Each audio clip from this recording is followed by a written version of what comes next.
This is it. Don't get scared now.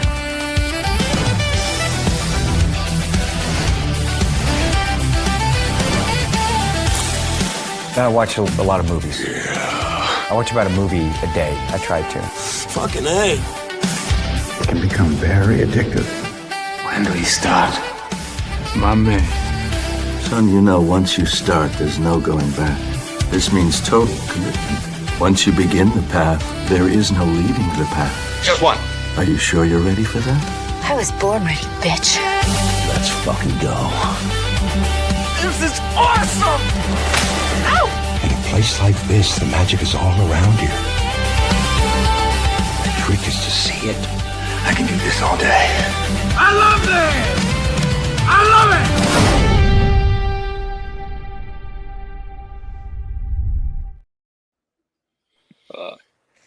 So many good movies in there, man. Good intro. Yeah, loved it. Kyle, was that you in there for one clip? Yeah, with the popcorn. That was him. Eating the popcorn, throwing it in here. Nice. He was auditioning for the new AMC opening. Yeah. I'm hoping to take place of Nicole Kidman's Nicole Kidman. role. Yeah. That has been running a little bit too long.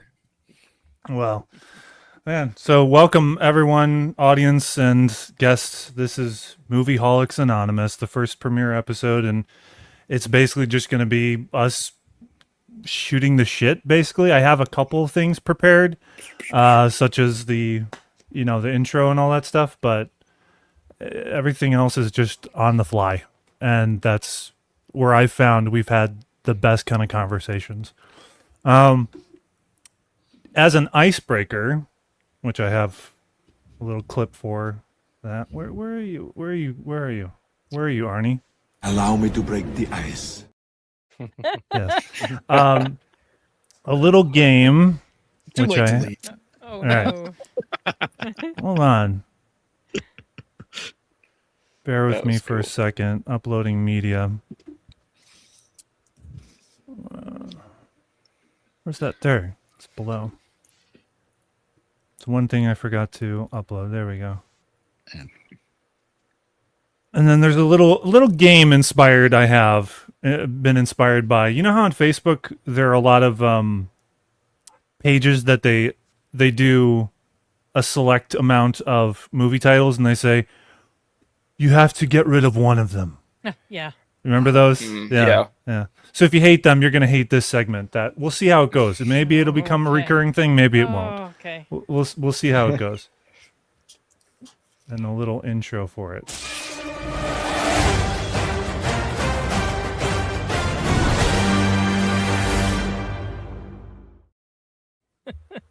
That's the That was wrong cool. graphic. Oh. That is. Okay. I was gonna say that one's easy. Oh, that was fucking this tough, one's very. dude. This one's very easy for me. This actually, I know Sin's answer. This is actually easy for me too. Okay, but don't just. Okay. You okay, got to give okay. a reason. Why? Why are you saying So these you say reasons? one It's has to free go, for all. okay. Everyone go. Don't wait for me to call on you. Go. Okay, Back to the Future. What? Yeah. I love time travel stuff, but this is too comedic, and I just don't care. Michael J. Fox doesn't do a thing for me as an actor, so yeah, that one would go very easily. I haven't seen it in decades, and I have no interest to watch it again. I'm gonna go with The Dark Knight. Ooh. Okay, your reasons. Come on, Matt. Hey, it's a good movie, like obviously, but I mean, It's not a Batman movie. well, it's just no, and it's I don't know. These two, all these movies are they're like classics, and I think that The Dark Knight is like the least classic on here. It's good, but if you watch The Dark Knight, especially like after watching fucking Odyssey and like Tenet, you see like the cracks starting to show in The Dark Knight. You know, the Nolan cracks, they're there. But it's still a good movie. But out of all of them, yeah, I gotta let go of The Dark Knight. This might come as a shock, but I'm going to agree with Matt and The Dark Knight. It doesn't shock me. Yeah. We did do a retrospective on the entire trilogy, and yeah. I still like it. I still me. think it's great. You know, I know. it's a movie centered around a single character, the Joker. And, you know, Like the other three are a little more iconic. There's just more to love about them, I think. All right. This is a really hard one for me because Come on, actually Iron. all four of these. Oh, am I muted still? No, I'm not. Yeah, no, Okay, you're good. all four. I love all four of these, especially Back to the Future. By the way, is a Yeah. freaking classic. I love Interstellar, but I will never go back and watch Interstellar. I'll go back and rewatch the Back to the Future trilogy once or twice a year. Yeah. Anyway, Good time. I digress. For me, it's a toss-up, and this will be surprising considering what a huge Batman fan I am. It's going to be between The Matrix and The Dark Knight, but because both of them are pretty based on existing source material. The Matrix just didn't credit any of the source material that they ripped off. But I'm still going to keep that. I'm going to have to go with Dark Knight because while I do love what Nolan did with Batman, I think it's a great series for the most part up until the third one. Piece of shit. So many other people have an opportunity to do Batman just as good, if not better. Batman still exists where if we erase any of these films, they will not. So I got to go with The Dark Knight. Bye. All right, so this is a little awkward, but I can't really see the list from my end. But So the list is one has to go: The Dark Knight, Terminator 2, The Matrix, or Back to the Future. Oh, I'm gonna have to go with The Matrix. I mean, it's okay, but I never really grew up with it. I only saw it recently, and I've known bits and pieces of it. But all those other ones, I just can't say no to. Yeah, I mean, Dark Knight. I see where you guys are coming from. It's kind of after Batman Begins, it kind of took the fantastical elements, the comic book, it didn't really feel like Gotham anymore. When in the first one, it did feel more like Gotham, very grungy, very gothic looking.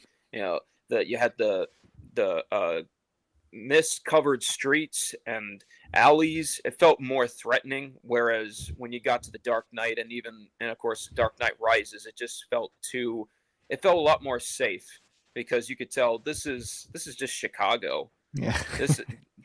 I felt safe because it was Chicago. Yeah, right. I know. Somebody from Chicago, right? Chicago. A literal war zone today. Yeah. But it's like what I mean is like the architecture. That's part of what makes Gotham stand out and what makes it feel dangerous is if you look at the comics and even the animated shows and movies. And you got gargoyles, you got a very gothic kind of structure and neo. What's the word? Art Deco designs. It feels very, it feels very much like a different city than anything you'll see in the real world. I just felt like every time I watch Dark Knight, it does feel very just. Not as awesome, not as great. Yeah, it feels sterile. Yeah. And that's something Nolan didn't acknowledge is that Gotham is a character too. He didn't understand that the way, Tim Burton still just made Tim Burton movies, but he at least made Gotham a character. Yeah, and even as ridiculous as Schumacher. Schumacher, as ridiculous as his Gotham was and over the top, it still had more personality. It still stands out. He still understood the task. Yeah. Especially in Batman and Robin. That had too much personality. Yeah, way too much. But yeah, I'd say I'd go with I'd have to get rid of The Matrix just because it was never really my kind of film anyways. Everything else on that list, I'd keep. I had to think about this one, and I would choose The Dark Knight if it wasn't for Heath Ledger's performance. Yeah. But it's so iconic that it stays on the list for me. And when I go and look at a movie, the Michael J. Fox and why am I blanking on Doc Brown? Christopher Lloyd, thank you. Yeah. He has an iconic performance. Arnie has an iconic performance. Keanu Reeves as Neo is whoa. Yeah. It's not iconic in a great way. Yeah, but you got Lawrence Fishburne. I know. Yeah. Agent Smith. What's his name? Yes, that is Hugo true. Weaving. You do have that as an iconic performance, but in terms, Anderson. It's a good argument, but I err on the side of, because you mentioned, Iron, that there are things that the Matrix is ripping from. A lot. Yeah. And that leans me toward the direction of the Matrix going. So, well, two of us, man. If Back to the Future weren't on the list, The Matrix would be an easy dismissal for me as well. I'm not hugely in love with that movie. Can you guys vote on that? Yeah, please do. Which one goes? This is the first time we've used this, so I'm just seeing how this goes. How do we do this? Yeah, I can't. I think we have to go to the YouTube thing. We have to go. So is this for the chat? Hold on, I don't. I thought you put a poll in the chat in a separate place. Okay, well, it pops up on our end. It looks like, but you can't like do anything. I can't. It's on the screen. It's like on the. It's like baked in the window, like the live window. You can't really interact with it. And it feels like it should pop up on the YouTube chat, but I don't see it. It doesn't even do that. Yeah, I was using it as a experimental thing to do. So, oh well. Okay, so we got The Dark Knight is out because we got 3 people voting for it. Now, here's the thing. Because The Dark Knight is based on existing content being Batman, we're just erasing Christopher Nolan's. That doesn't mean necessarily that Heath Ledger's out of the picture. We might just get a different writer and director team. I like how you phrased that. It was very ultra positive that we would still get a Batman movie in its place. Ultimate one, James Cameron's The Batman trilogy. You guys, they would have too many blue aliens in it. They'd be wandering around Gotham. You guys know that Darren. I do not want that image in my head. That was a good one. Sorry, Ian. What? But you guys know that Darren Aronofsky was the original choice, right? Before one of the original choices. Yeah, they went through a few. His script was crazy, man. It was balls, dude. It was weird. Alfred is like an old black mechanic named Big Al. Yeah. I'd say Robert Pattinson's Batman is probably the closest we'll ever get to seeing that. Yeah. I think Matt and Bobby might disagree about that. Well, you mean like in terms of it not really being Batman, like a slightly gay Batman? Yeah, I'm like Darren Aronofsky. That was Schumacher's. That was Schumacher's Batman. No, Schumacher's Batman is just gay. Like gay, gay, gay, gay. This is gonna be I love how he's got that prepped. Yeah, he's got a board prepped. Yeah. You don't like emo Batman? I noticed that the only one that survived, like everything, was T2. Oh, fuck yeah. Of course. Right? Yes. Exactly. Yeah. If you had, of course, you're never going to see Terminator 3 or any of the other Terminators on this list. That's no. Absolutely well, not. the first one, but, the first one's fantastic as well. Yeah, it's great. There's only 2 Terminator movies. There's only 2. Yeah. Just like there are only 2 Aliens films. Mm-hmm. Correct. Just like there are only 3 Indiana Jones movies. 100%. Yes. Absolutely, dude. That being said, though, Back to the Future is like a near perfect movie. Franchise. Yeah. I know, right? Near perfect. There near are perfect. Flaws. There are flaws, but it's still great. It's still fun. That's the main thing. It's a fun time, something enjoyable to watch. Couldn't agree more. Makes sense. But Kyle, how many Mission Impossible movies are there? 7. 6. No, but I mean, one's worth watching. Wait, which No, one was sorry, the one there's 5. before Fallout? Which one was the one before Fallout. Rogue Nation. Rogue Nation. Was that the one with Henry Cavill in? Was That's that 6? 6. That's okay, That's Fallout. There's 6. Yeah, there's 6. Okay, so you don't like Dead Reckoning. I'm not crazy about those. No. Oh yeah, That you was- hated Haley Atwell. Oh my gosh, I wanted her to Ian, die. you'll love this. You'll love this take from Sin.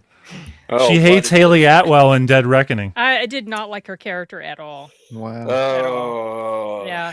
I like, that she was a part much one? bigger improvement. Oh gosh. Oh, she was freaking annoying. I did enjoy I the wanted her Atwells, to die though. early The on. Atwells were prominent. That's part of the reason why Dead Reckoning works so well and Final Reckoning doesn't, because she's off screen for so much of the movie. Yeah, Oh, thank gosh she was. Wasted. Oh, Sin. I mean, what was Sin. You gotta be kidding. what was the other? What's the other actress's name who plays Elsa? Elsa Faust. Rebecca Ferguson. Yeah. Yeah, she was okay. She was okay in the first movie that she showed up in Rogue Nation. That was fine, but I mean, she kind of overstayed her welcome as far as I was concerned. I mean, it was sad seeing her die the way she did. I mean, it would have been. Yeah. It was sad to see her go like that, but yeah, if I'd have to choose who I think was more interesting based on who was more attractive, I'd say Haley Atwell. Agreed. Well, we're not talking. Okay, so that's the only basis. All right. Well, I blame Haley Atwell's character for Rebecca's character getting killed. So I really that's wanted her to understandable. die then when that happened. I actually think Rebecca Ferguson's more attractive. So I mean, she is. I guess that's my hot take. You and Paul. I think they're both quite beautiful women. I just did not like her character. Like the way she was written was very annoying, and his insistence on just trusting her or trying to rescue her all the time annoyed the hell out of me. Mm-hmm. Let her go. Let her die. She keeps causing problems. Yeah. It was pretty base though that she was a shitty driver in Dead Reckoning. Pretty accurate. Now that was a good scene.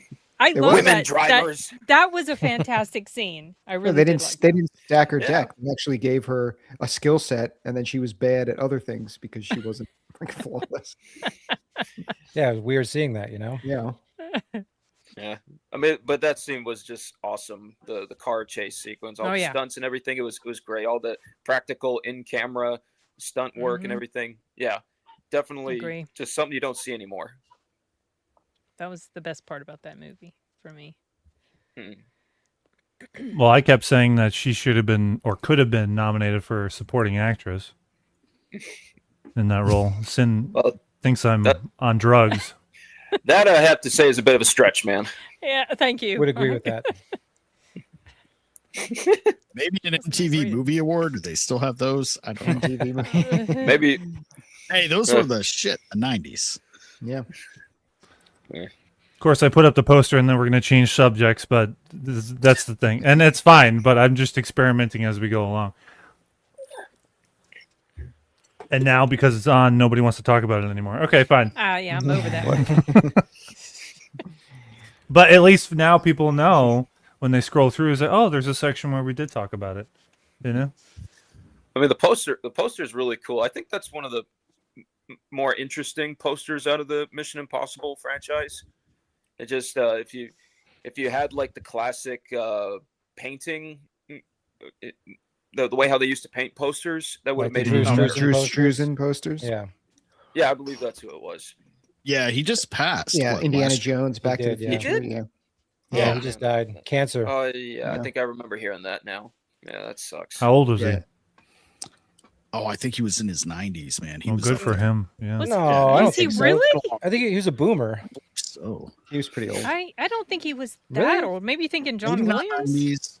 Oh, John Williams is still kicking. Yeah, I Yeah, know. But he's in his. No, he Yeah, definitely born in wasn't. 47. He was born. He was Arnold's age. He was Yeah. like 80. Wow, I didn't think. Mm, Considering how no, long his not quite. I'm He was surprised in his up. late 70s. Did you Almost guys see 80. that documentary about him? It was pretty good. Watched it. I remember there Years was ago. one, but I never got a chance to watch it. I'm gonna have to look it up. Yeah, it was good. Yeah, Yeah, it's it's just him doing those posters in that era of just movies in general. That's what movies was all about. Like 100%. at a certain time. It's another when people actually really, really cared about this stuff. Well, they weren't relying on AI, and they were actually hand making these posters. You know, There wasn't so much corporate studio interference. It wasn't Photoshop. Yeah, that too. Like in the movie The Mist, when Thomas Jane basically plays Drew Struzan, and in the very beginning of the movie, he's talking about like, look at the painting gets ruined because he's like doing a poster for it looks like the Dark Tower, and when it gets ruined by the storm, his like wife's talking to him, and he's like, yeah, they'll just replace me. They'll hire someone with Photoshop, 2 heads, because that's what they do. They just put heads up. This is a different movie called The Mist, right? Like from the 90s. It's not the John. You're obviously not talking about the John Carpenter one. No, that's The Fog. Oh, The Fog. No, The Fog. This I want to say it's like from 2000. Frank Darabont's movie. Yeah, it's Based on 2000. Yeah, 2007 was it? Sounds right. Sounds correct. Yeah, 2007. Thomas Jane as a painter. That's interesting. Yeah, the movie opens with him. Isn't that very? Don't they do a meta bit where he's painting like Stephen? It's literally a King? Drew Struzan That's what they were painting. saying. Yeah. And it is of the Dark Tower, because it's like what's the main protagonist? It's like his silhouette. It looks like Clint Eastwood. Yeah, Roland of Gilead. Man, Roland, the Dark Tower. Yeah, that's one of the best book series ever. I don't care that Stephen King's a bit of a psychopath now. And he was actually trying to push for the movies to get made at that time. So that was kind of his subtle push to the studio. Yeah. Well, it finally happened. Oh boy, did it. Most people don't even remember it now. No. The gunslinger. And Sony only did it so that they could keep the rights. They just phoned it in. Who can we get? Idris Elba? Why the hell not? Yeah. Going back to Dead Reckoning for a second, Random Ray says, too bad Final Reckoning sucked. Correct. It wasn't great. Never saw I enjoyed parts of it, obviously, the big stunt at the end, but it just took too long to get there. And I think them killing off Luther like that was just really bad. Yeah. The sub scene was pretty cool, but they cool. abandoned what they set up in the first part because of poor box office. So they retooled it and they just they made a stupid decision. They didn't stick to their guns. They wrote the story around the stunts, I heard. I can see that. Yeah. I mean, Doesn't work. I think that's what they were doing for a lot of the other films. Yeah, correct. Yeah. Of them. But at because of least the there was a circumstances of the story. shutdowns and Good shit, story. Yeah. it really meddled with the production in the most worst way possible, you know? And you get that famous leaked audio of Tom Cruise just going nuts on the Screaming whole at crew. everybody. Yeah. Yeah, which I seem to be on the side of, I think he should have handled that a lot better. He can say all that shit, but not in front of the entire crew. Yeah. I mean, I see where he's coming from, obviously, because he's the one putting all this together for the most part. And it's just upending everything that he's had planned at that point. He could have handled it better. I had zero issues with him doing that. I remember you saying that, Matt, and that's why I mentioned I'm on the side of. You go back to I think he should have pulled people aside and talked to them. For the most part, none of them even complained about it, really. I mean, aside from maybe the leakers and a few of them, because that's going to happen. I mean, who hasn't had a boss that's just fucking raged out on them, right? We all have. And at the end of the day, if you get everything done right, you're going to be in good, it's like, all right, let's have a beer after. Well, I think you can also make the argument that we're in this time period where, everyone's trying to be friends on set. And that's also part of the reason why movies suck ass nowadays, because no one says, yeah, that's fucking stupid. No, like you need Bring that back the Tom Cruise Coke guy and to be like, no, so it used to be my goal in life that I wanted to be yelled at by James Cameron on a set, that would be awesome. You heard it here, folks. Matt is a masochist or a masochist. That didn't work, but I worth just a think shot. that would be so awesome and hilarious. Oh man. Yeah, I guess obviously he was more mad at at all the other guys he had to deal with, the insurance people, the studio heads. Yeah, that's who he was really angry at. It was like nothing personal. It was just like, guys, what the fuck, like we're doing this thing and we're gonna get shut down because you guys are idiots. Blah blah blah. So whatever. He's pretty based. He's like, I can't yell at these other guys that are making all these decisions. I can only just yell at you guys because you guys are the ones here right now, venting. Right. Yeah. I mean, Matt wants James Cameron to shout in his face like this. Come on! Matt's first day on a James Cameron set, he purposely messing stuff up. Oh no, James, look what I did. Don't throw me in the briar. Don't yell at me, James Cameron. James Cameron always seems like such a nice guy when you see him. Very mellow. Now he does. Dude, no, he's not a nice guy at all. He's a complete asshole. Yeah. Well, actually, I like that you bring him up because I had something prepared. And you ready? There's a little story that came out, and it was in regards to the casting when Titanic was getting made. Okay, so we're gonna watch a couple clips here, and then we'll react to them. Been told many times, hey, can't believe you turned down Titanic. I'm like, I didn't turn down Titanic. I never got offered that. I did have a great, what I thought it was a great audition. The producers were there. I had it with Kate. I walked out of there feeling like, I think I got that role, and did not. Hey, that did all I could. What's tough is if I had gone in, had a shitty audition, and left going, damn it, I could have, and then not gotten it. But you did all you could. Then I'd have been wondering. But I went in, we had a good audition, and it did all I could. So. It's interesting that he says it this way, like, yeah, I did the best I could. Yeah, it was great. I loved it. And then you have something that was said by James Cameron, actually, further back in time, which I remembered, and I actually saved, and it just came in handy here. So, ready for James Cameron's past response to this statement that Matthew McConaughey said in the future. McConaughey really refused to do additional takes in his audition for Titanic. I wouldn't say that he refused. He declined. He declined. Meaning, respectfully declined. Well, it went like this. He came in and he did a read. He'd prepared. See, my rule on auditions is I'm only interested in the second take or the third take. I'm not interested in the actor's preconception of the scene. I'm interested in whether the actor will volley with me, will take an idea, no matter how crazy, and run with it to see if there will be a creative interaction, right? So, and if actors are listening, then, and you ever wind up auditioning, be prepared to spend a half an hour to an hour and roll up your sleeves and work. Because I want to know if I can work with an actor, meaning can they process what I'm saying and incorporate it into their art and their interpretation, right? So I thought I was going to be there for another hour working with Matthew. And I said, to me, it was a rhetorical question. I said, so Matthew, would you like to do another take? I've never heard no. Never heard no. It's like, why would you fucking say no? I mean, give me a break. I respect the man. He's done fine. First of all, he's done great, but he's done great because he's a great actor. Sure. Right. But he said, no, I'm good.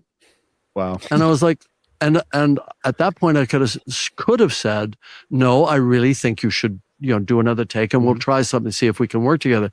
And I just went, okay, and that was that.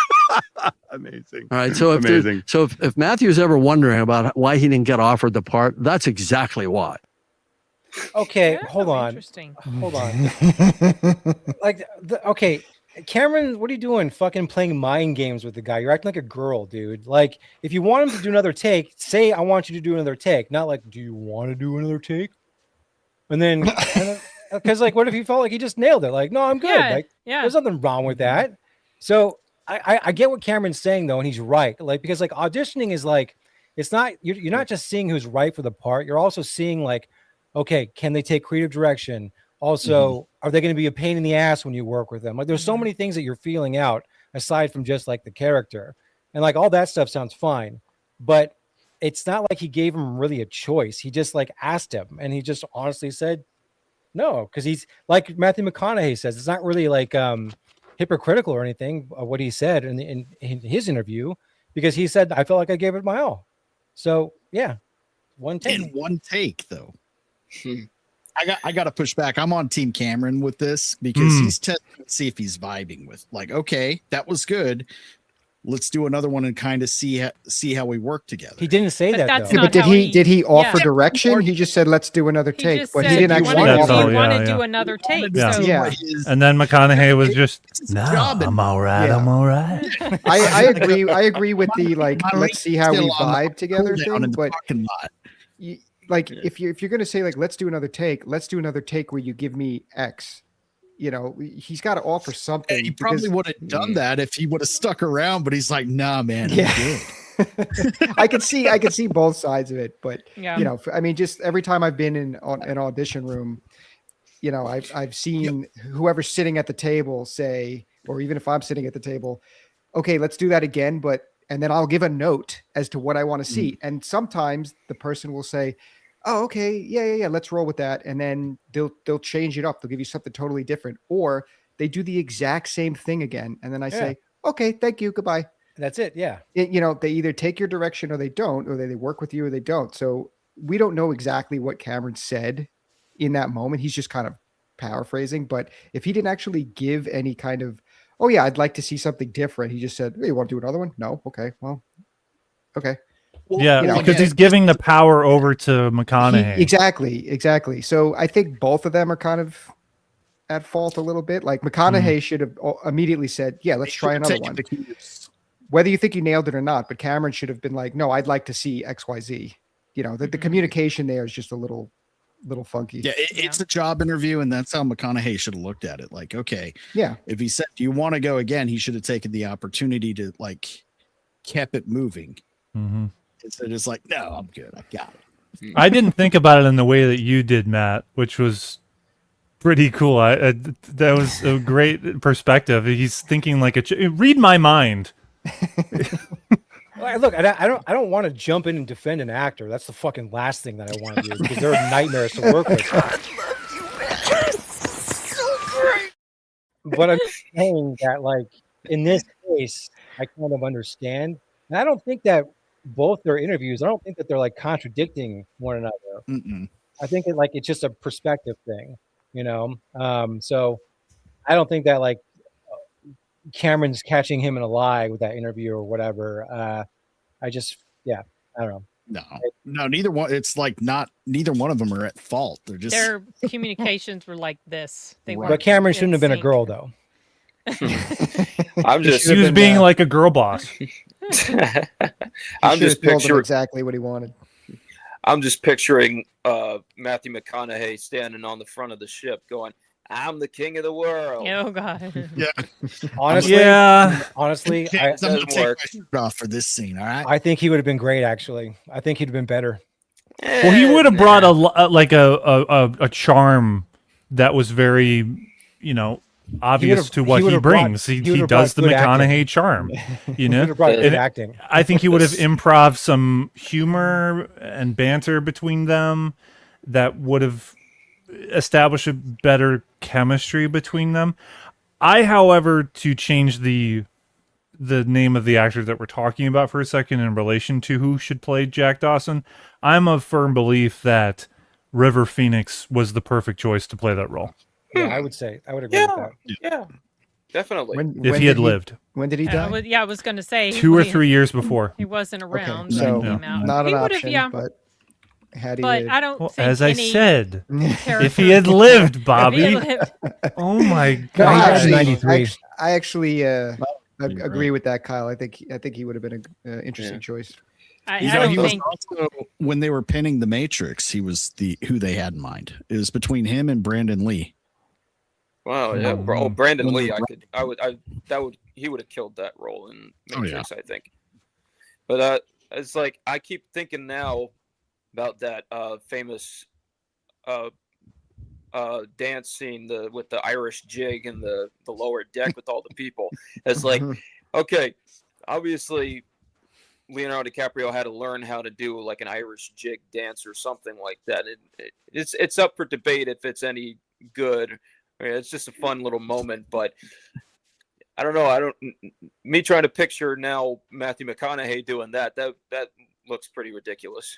Turned into square dancing. Oh, I disagree. I could see him doing it. I could see it. Yeah. Has he ever done any other films where he dances similar to that? I think in The Wedding Planner he did. Oh shit! I That just was a outed tango. myself. That's not the same thing. That is the gayest thing I have ever heard. You got Never heard of that part one. you got the part from that film where when she's dancing with him at that outside carnival, and she says, how do you know how to dance like this? He says, oh, my mom made me do dancing lessons when I was a kid. And she's like, oh, you're gay, the gayest. Now, the other thing, if McConaughey got the role, him and Kate Winslet would have actually looked like a romantic couple. In Titanic, I'm sorry, the whole time I'm looking at Kate Winslet with the fucking chest and everything, and little old DiCaprio, it looked like he was running around with his big sister from The Bad Guys. It does, yeah. Completely agree. And just if McConaughey did it, we'd have like the lines from the movie would have been quotable. Oh yeah. I don't think any actor swap could have made that movie better. I mean, I still I would agree with hated that. it no matter what. I agree that it wouldn't make the movie better necessarily, but Jack would have just been more memorable, I think. You know, you kind of get something like that. I don't know the name of the film, but that one scene with him and Jodie Foster. You guys know that clip where it's like Contact? I guess that's what it is, where they're debating about God's existence and stuff like that. Oh. Yeah, that kind of feels like a Titanic moment right there. Obviously, it's on a ship. Like that kind of also feels like the chemistry between DiCaprio and Kate Winslet, where you got two people that are slightly different ages, and it's a little awkward. Doesn't quite fit, but yeah, you kind of take it for what it is, anyways. I think that came out the same year as Titanic. Oh, 97. Yeah. Yeah. I think you're right. Great movie. Great been movie. ages since I've Yep, seen 97. Yeah, I think River Phoenix being Jack Dawson would have brought. You have the different spectrum of, if McConaughey played him, it would have been lighter. It would have been this Western, Southern guy. Probably that he would have brought that kind of personality and his accent to it. With River Phoenix, he would have brought this like pathos and really leaned into the artistic quality of Jack. With Leo, he's just kind of he's bland. He's just there to get the teenage girls into the film. Yeah. With the exception of Django Unchained, he sucks. That's no. I've always said that. Hey, excuse me. I've always said that. I have a reel on my IG that said that Leo DiCaprio is overrated. Yeah. I think his worst performance that I've seen is in The Aviator, when he sounds like a teenager in a high school play pretending to be a grown-up. Did you or did you not? Yeah. Say this and this and that. I would say okay. I agree with that, and I would say his second worst performance. And I love this movie. So I like the movie, okay, but he's fucking terrible in The Departed. He's fucking awful in that. Well, he's terrible yelling in it. all the time. Yeah. Isn't that the one somebody where else have done better? Probably. Isn't that the one where he has that really bad South African accent, or is that that's Blood? That's Blood Diamond. Blood Diamond. I actually argue that Blood Diamond is one of his best roles, and I actually really think he's good in it. I thought he was good in that too. Yeah. And I saw it once. He got better as he got older. He wasn't great when he was younger. I saw a little bit of that film, and as soon as I heard that accent, I thought, like, man, that just took me out of it. because I just Oh, can't. I loved could, his accent. Yeah, I thought it was great. Actually, I thought it was I fantastic. thought he did a good job. Yeah. Kyle, you don't have any Gilbert Grape clips prepped for this? Oh damn! I'm I've gonna got- put it on the I've got list, all dude. I those, do dude. have a cutaway clip list, dude. I'm making more of them, and I made some today. I've been making them in preparation for the fucking stream. And where the hell have you been in my text thread? Nowhere. You've been MIA. Fully retarded after seeing that. I'm like, hey, Oh, I thought they cast a retard. Like I had no idea. No idea he wasn't. I hadn't seen Critters 2 yet. So I didn't know who he was. And I was like, holy shit, wow, it's very nice of them to hire a retarded kid. So okay, that's his best performance, all right. It was so convincing. Yeah. No, I think the first time I saw him was I think he was on Growing Pains. Was that? Yeah. When he was With like he was like Kirk Cameron's younger brother. or he he's the hope. He was like they like adopted him or something. He was yeah, like, right. yeah. I just know that he was in that show, and it's like, oh, you got Kirk Cameron in the same thing with Leonardo DiCaprio. I never would have seen that. Yeah. You know what? Basketball Diaries. I mean, I thought he was okay in that. I always forget about that one. Yeah. I have never seen that one. The early career But- of Leo Dio. I'd say my Leo if there's Dio. Oh yeah. I've never I'd say heard if that there's before. any, Really? I'd say if there's No, really. Sorry, Ian. no, I get it. Sorry, man. I would say that probably in my opinion, his best performance was Man in the Iron Mask. Him playing Underrated two- movie. Yeah, it's a pretty good Great film. movie. Him playing those two separate characters. One is the arrogant elitist king, and the other one is the shy, introverted young guy who's been abused and put away in a mask most of his life. He definitely played those two characters very well, where you felt like you were watching two different people. Yeah. Yeah, he was good in that. And plus fine the in that. act, plus the sword fight scenes, the costumes, the settings, The music. the music. Jeremy Irons, John Malkovich, Gerard Depardieu, Gabriel Byrne, they were all great as older musketeers. They were really great in those roles. It helped that Leo's face was partially covered in one part, of one role that he was playing. So I think that helped. I do think that Blood Diamond is his best role that I've seen, because he pulled off that accent really well. Actually, I'd have to probably go back and watch it one more time. I encourage you to do it, dude, because obviously not for Aviator, because that's shit. I the whole relationship that he has with Scorsese is just so overplayed. I don't It's get just it. ridiculous. It's Yeah. he can't find a better actor. And now, didn't he just move to Beta Boy? Didn't Scorsese just work with Chalamet? Beta Boy? Chalamet? Oh, did he? Did he? what? In what? I don't I remember. swear there was some behind the scenes stuff. You might be right. I don't know though. Okay. I gotta agree with the film Tomcat. Best Leo DiCaprio performance, Wolf of Wall Street. I haven't seen Yeah, that's fair. I don't argue with that. Ben, who's the film Tomcat, I don't argue with that. That's fine as well. I think my favorite performance of his is Blood Diamond, though. Django. What about I would count that as well. It's in that same He league. was good in that. Hollywood? What about Hollywood? Tarantino. Once upon a time, in Uh, Hollywood. He's okay. Brad Pitt's better Oh. in that. Oh, Brad Yeah, Pitt Brad Pitt's like the star. Yes. steals the show, but Yeah. I don't They mind were- him. I don't mind him in that. I do Yeah, like. he was I do good. like. I do When like he's doing acid DiCaprio's. for the first time. Yeah. When he's Right. when he's having that argument with himself in the trailer. Whoa. Yeah. Yeah. Yeah. I love Yeah, that scene. I could see him actually doing that in real life, or that I always like when they do that kind of thing where they kind of show a little bit of the insecurities of these celebrities like that. Mhm. Mm-hmm. But I think Once Upon a Time in Hollywood's a better movie than most people give it credit for. Oh, it's yeah, so good. Yeah, it's good. I Yeah. love it. it has its flaws. It can feel like it drags sometimes, but it's those moments where you get to see how Hollywood used to be and how it works.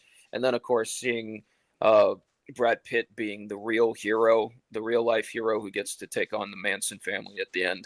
Yes. I mean, so epically. And violently while on while he's high. And then of course he sicks his dog on those girls.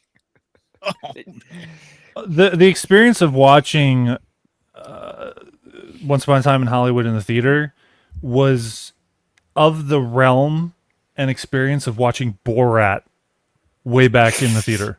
I'm not kidding you. The audience went crazy during that sequence with the dog and the Manson family getting killed off. That's awesome. It was amazing. It's like they got it. Yes. That's great. And this was in suburban Illinois. Yeah, that's cool. Yeah, amazing. But then, of course, at least DiCaprio finally gets to be the hero he always played, only in the films, just a little bit by taking out that flamethrower. That was crazy. Oh, that was such a fun moment. Do you know who the first choice for Cliff Booth was supposed to be? The actor? I think I remember something. But I can't remember right now. Who? It was Tom Cruise. He wrote it for Tom Cruise. Oh yeah. And who's the other counterpart? I can't remember that, but I was actually going to say that DiCaprio's role was supposed to be him, but no, it was Cliff Booth because the stuntman. So that would make sense. You know? That would have been interesting. I think Brad Pitt was perfect for that. I agree too. But yeah, what they ended up with. Yeah, it's just interesting though. When's that Cliff Booth movie coming out? I think November. November. Oh, this year? In theaters yeah, which is kind of unbelievable. Yeah, you don't like it. Okay. Yeah. I actually have a list. I didn't realize it was that close. The movies that I anticipate the most the rest of the year, and Netflix is putting it in theaters. Yeah. So here's the thing. I actually in my notes it's in there. I thought it was just gonna be a Netflix movie. I didn't know it was gonna be theatrical, but it makes sense. They're starting to stuff things. Shoot things out in theaters now. Yeah. Okay, so here are my notes. So The Adventures of Cliff Booth, it's going to come out November 25th, 2026, followed by its streaming debut on Netflix 2 days before Christmas, which is weird. Very odd. Okay. Yeah. Interesting. Little bit of a stretch there, but okay. I think it's because they're capitalizing off of both holiday weekends or weeks. You know, and they those also are both holidays. They're gonna this is like obviously a push for Oscars, so they do have to release it theatrically so they can consider it. You know. So well, I just mean in terms of them releasing it on those dates, not that they're just releasing it. Do you think that are you under the assumption that they should just release the streaming very close to the theatrical window? I think they could, but it's been proven that all the way back years ago, when Netflix releases something that's anticipated or will garner a reaction, they're going to increase it by releasing it during times when people are at home on vacation. Yeah, their numbers are going to be bigger. I just think it's like I'm with you, I guess, where it's stupid that they're releasing it theatrically and then a month later it's going to go streaming. People are just going to wait till they can watch it on Netflix. I don't want to. I want to see it in I'm not going to do that on the either. big screen. I don't even have fucking Netflix, so I'm not going to do that shit. But yeah, there's other ways of watching Netflix movies. Yeah, everything. I saw, Kyle. I saw a while back another one that you're looking forward to is I Play Rocky. Yeah. Right? Oh yeah. Yeah, it's on my list. Yeah, that's the one I'm definitely looking for because I've always loved Stallone's story about how he, was struggling and started writing that film. So that's one I'm definitely going to have to go see. Plus, like the actor who plays him, I think is a really good choice, Anthony Ippolito. He played Al Pacino in that show, The Offer. Yeah, I didn't watch it. Did you? I didn't see. How'd it go? It's a really good movie. It's a really good show.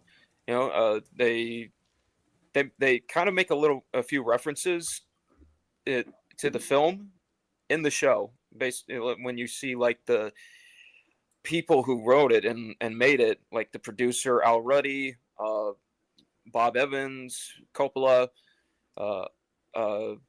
Puzo, you kind of get moments in the show where it's references to moments in the film, but with a little bit of twist, like you got that moment from the film where the producer wakes up with the horse's head in his bed. Well, there's like a scene in the show where Bob Evans is in a hotel room and there's a cover of the book, The Godfather, in his bed, and inside of it is a dead rat. Yeah, so that's a little. He's playing around with the the horse mop. of the head, Yeah, but or it's, the head's the horse's head. I'm Yeah. dyslexic, so messed up on and that. of course, and in the show they show you that was actually a horse's head, a real horse's head. It wasn't a prop. Oh yeah, it was real. They Yeah. they actually got a real horse's head for that. Yeah, they got it from a butcher shop, like one of the mobsters that Joe Colombo put on the set to basically oversee everything, reaches out to a local butcher shop and brings it in, and everyone's like, wow, that thing looks so real. The prop team did a great job with this one. Yeah. Oh, and Giovanni Ribisi's performance in that show was awesome. As he's the one who plays Columbo. Yeah. Yep. Yeah, he was good. I really liked him. Unrecognizable, but man, he was good. Yeah. I think that I Play Rocky, like it's got the potential to what's the kid's name that's playing him? Anthony Ippolito. Yeah, like I just hope he's not like the trailer looks good. It looks like I was surprised how good it It looked. does. I said on an IG story that it looks like they give a shit. They actually exactly. want to make a good movie. Yeah, Stallone's but involved, so I'm just worried that it's like borderline parody, still like an impression. I didn't get that sense actually. I thought he was balancing. I He was balancing it. that was my impression too. It definitely sounded more like he was trying to play him as he was before his fame. You know, like he's still got the deep voice. He's still got the mouth thing and everything, but it's like he tries to play him in earnest. Yeah, I hope so. I mean, again, it looks great. That's the only thing that I have like a little bit of reservation for, but it looks cool. They just showed some production stills, and you see like actors portraying like Garrett Brown, the guy who invented the Steadicam, because he follows him up the steps in Rocky with the Steadicam. Like there's someone that's playing him with like a prop that looks like the old school Steadicam, and there's also a guy that's playing James Albertson, the director. That's cool, So I think like it's Matt Dillon as his dad. Yeah, that really is a weird choice to me, because I've seen pictures of Stallone's dad, and his dad looked a lot like him, just more skinnier and frailer. So I'm like, and you don't really see a lot of pictures of him with a mustache. So I'm thinking maybe you could have gotten somebody else, but it's Matt Dillon's still a decent choice. So I'm willing to, give him the benefit of the doubt with that, just because I want to see the film. Yeah, I think it looks incredible, and just the making of the movie Rocky. I've watched several documentaries just on that subject alone. The way they did that was just guerrilla filmmaking at its best. They were like filming shots so that they could avoid the cops, to avoid getting taxed or hit with fines. Yeah. They were doing French hours.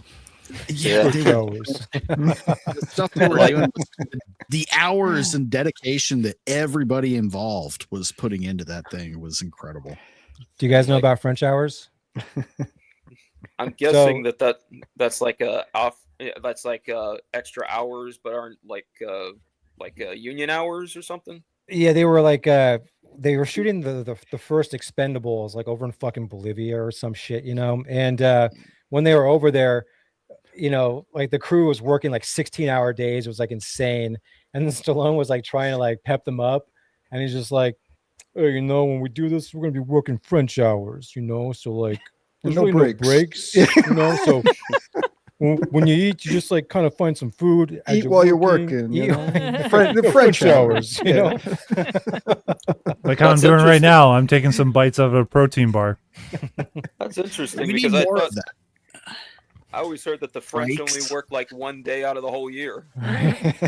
Maybe it's some ironic, I don't know, fucking. I've Inside never thing. heard the term, but it just always made me laugh. Yeah. French hours, maybe that's the joke, is that it's the opposite. Yeah. I also need to add that for cutaway clips. I don't know, the French are assholes. Stallone cutaway clips. Yeah. Yeah, man. What else, Bobby? Come on, don't hold out on me. Listen, it's only the first. Is it really going to take that much out of you? Oh my god! We got plenty of subsequent episodes to go. So I'm gonna need some Roadhouse clips. Okay. It's like, yeah. What's the line Patrick Swayze says? Just what's the third rule? Be nice. Is that Be the nice. line? Be nice. Be Just nice. be nice. Opinions vary.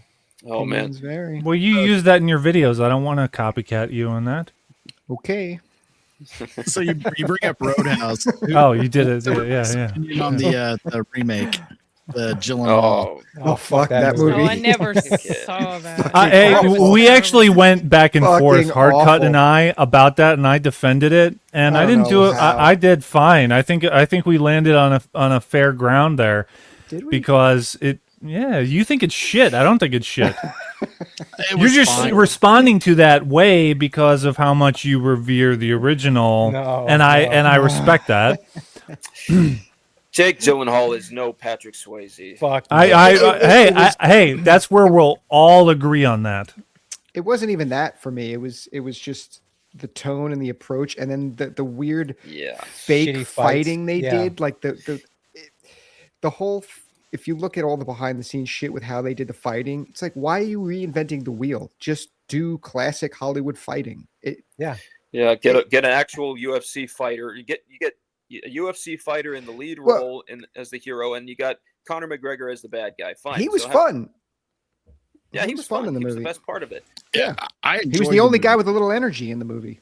Yeah, but it's like they tried to make it feel like Fast and Furious a little too much. It just didn't work. What's the status of that sequel? Well, Still going. Well, you guys should tell me because That you're keeping guy- an eye on it. I know you're really anticipating reviewing it on your show. Oh, I can't wait. I know, can't right? Wait to shit all over it. You could have me on, via That's actually not a a bad live idea. stream. Actually, yeah, that's we not actually a bad idea. we should have you on for that review. We'll collab for it. Yeah. Yeah, that'd be good. I'm guessing for pretty much every single one of you, Roadhouse was your introduction to Patrick Swayze, right? No, actually, mine was no. Ghost. Ghost. Same. Actually, probably Ghost, and then Dirty Dancing, and then Mine was Dirty Dancing, I think. Yeah. I actually didn't see Roadhouse until like later in my life. I obviously I knew about it, but I saw it when I was probably 30, and when I watched it, I was like, "Holy shit, fucking amazing!" Like I've seen it so many times since. Like seriously, like I fucking love the movie. I've seen it only once, and I don't remember being overly wowed by it. But that was way so back good. when it first came out. I mean, it's directed by a guy named Roddy Harrington. Oh, your I volume think is very, very low. No, I got it. Hold on a sec. I thought it was some background noise at first.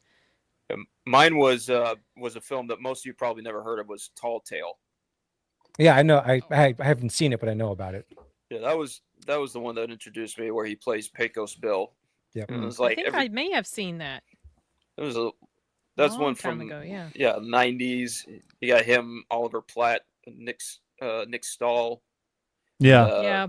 Yeah. It's a Disney Saw one. film, actually. It was a live action Disney film, and it was one of the I actually forgot to mention it in my Twisters review, because I did a reference during the review, and I said, how often did Hollywood movies reference Twisters in film? Did they depict them?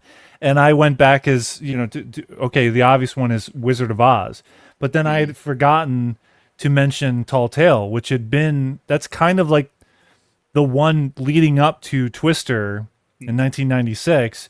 That was the only movie that really depicted a twister in a movie, and it did it quite well, actually. I think the sequence looks good.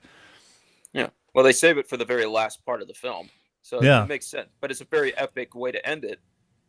And it's like, for me, because I grew up listening or watching these old Rabbit Ears cartoons of like old short stories like American Fables, and they were all narrated by famous celebrities. And the first one I ever saw was the one about Pecos Bill, and it was narrated by Robin Williams.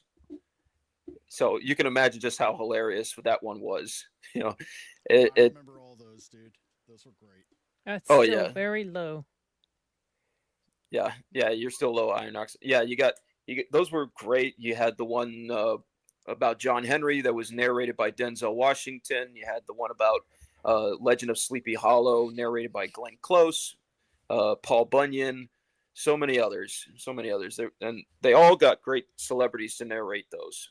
They're only like each 20 minutes long, but they're just really good. You know, the illustrations are just like out of a kid's book that you used to read. And it's just stuck with me.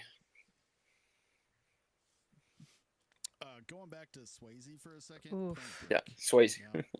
Your mic is like It's down to zero. so low. Yeah. Yeah, very low. Let me restart everything. I'll be right back. Okay. Yeah, it's weird. I was doing some adjustments with the mic, and now it's not even, nothing's affecting it. Mm. And then there were four. I don't know where Matt went. He Private chat. says in the private chat. Oh, Why aren't you I paying didn't- attention? Oh my, you listen, know. Listen. Wait, it doesn't What? say. What? It doesn't say. Oh, gotta piss in a few. Yes. There we go. Yeah. Okay. Yeah, just read it all out, dude. Just read it all out. You know. Listen, That's the image. I'm we need focused. Right now. I'm focused on you guys. I'm not looking over at some chat on the side here. Okay, I'm gonna make a wish now. I wish you'd stop talking. You didn't see the thing I put in the chat? No, I just saw it. Actually, just Oh, clicked on it. okay. That guy looks exactly like Right? Brad Isn't that Pitt. Looks so crazy? much like him. Yeah. It's insane. You know what, Kyle? You know what, Kyle? I think you should have used that clip for me just a few minutes ago. Show me. Shut Oh, up. Just- you're good, dude. You're good. So Iron is MIA for now. I'll wait. I'll be aware when he comes back in. Trying to keep my eye on it. But oh, hey, audience. They're still here, right? You haven't guys even- are still around, right? Couple people. Who do we got? Hey, Matt, are you here? Matt, Wait. Took a piss again. you had to do 2 inside 5 minutes. Okay. He's taking the piss. All right. He's getting old, man. Megan has a question, dude, for you. Matt, what are more films that women would not like? She forgot to ask last time. God, I had to think about that. Like I had like my list in my head. We just reviewed one. Yeah, I that? know. Just the other day. Sunshine. Oh, I thought you were talking about No No. Country for Old Men. No, on our The Patreon. discussion we had. Oh, okay. Yeah, Matt watched it with his wife, and she hated it. I was disappointed with that film too. I thought I would love it. Sunshine? Yeah. No, Sin, you're talking about Sunshine, or you're talking about Killian no- Murphy, right? Yeah. Yeah, Sunshine. yeah. Yeah. It went off the rails in the last act. It does. That's fair. I was so into it up until that point, but yeah. Yeah. But I'm curious to hear what other films women wouldn't like. I tend to like most guy type of films. It's not necessarily like guy movies. It's just there are some movies that's for whatever reason resonate with men With men more than more women. than they do with women. Like And I think that Roadhouse. Roadhouse. Even like I would say I would like if a woman likes Once Upon a Time in Hollywood, I would think that was a little outside the norm. I feel like that's more of like a I love that film. yeah. So there you Yeah. go. But like ones that I've never met a woman that likes until I just talked to you guys was Unbreakable. Most women hate that movie. Why? Why? I don't understand why Really? they hate that. Why? Yeah, I don't know. Like they just find it boring, and like to me the themes of that movie are they're masculine. It's about a man finding his purpose, basically, or refinding his purpose. So as a guy, when you're watching it, that coupled with the whole like, whoa, it's a serious telling of a superhero story. That's awesome, you know. We had never seen anything like that before that movie came out. I would think go ahead. Split. Yeah, I would think Split would be more the film that they wouldn't like, because you got those two girls getting eaten alive by James McAvoy. Well, I mean, I do base this a lot on what my wife likes, and my wife has what I call L Your takes. sample size is very small, then, Matt. And my wife does enjoy Split, so Yeah, Split that's one is of the random ones that she actually does like. So Does she enjoy Inglorious Bastards? Megan asks, "Who are the women you are asking?" A wide variety of like these are women from my past. Okay. Okay. Before I settle down. Aww. What? Aww. Before he settled down. Oh, that was such a delayed reaction, Kyle. I know. Well, I'm multitasking. I get a little bit I of thought a a comment delay. was coming in or something. You were I thought there referring to was a something comment. in the private chat. Oh man, I love that movie. I love that movie. I knew you would know. You would know where it's from. Human Yeah, centipede. Walk in the Clouds. Yeah. Come on, Keanu Anthony Reeves, right? Yeah. Correct. Yeah, Anthony Quinn was the Anthony best. Quinn. Yeah, that was the best. He was the best part of that movie. Him and his scenes with Keanu Reeves are my favorites. And he's like, now that you are a part of all this, a part of us, it is the root of your life. See, I told you. You do I like love it. I can tell. Yeah, and that was the impression of Latinos that I had growing up, actually, which was pretty nice.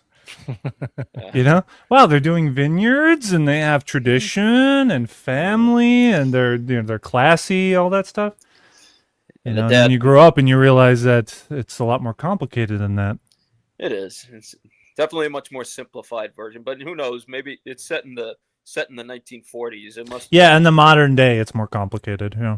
Yeah, I mean, it's like, but I could definitely see a traditional father, traditional Hispanic father reacting the way the girl's dad does. Like he's about ready to, any moment could be Keanu Reeves' last moment, and he's like, "I'm just pretending, man. Yeah, I like your daughter, but I'm just pretending. I'm just helping her out. I'm not the guy that actually did this to her." Oh, hey, audience, would you do a favor for me when it comes to the video? This is the message, the PSA of how to treat the video. Hey, 2 thumbs way up. Or whenever you can.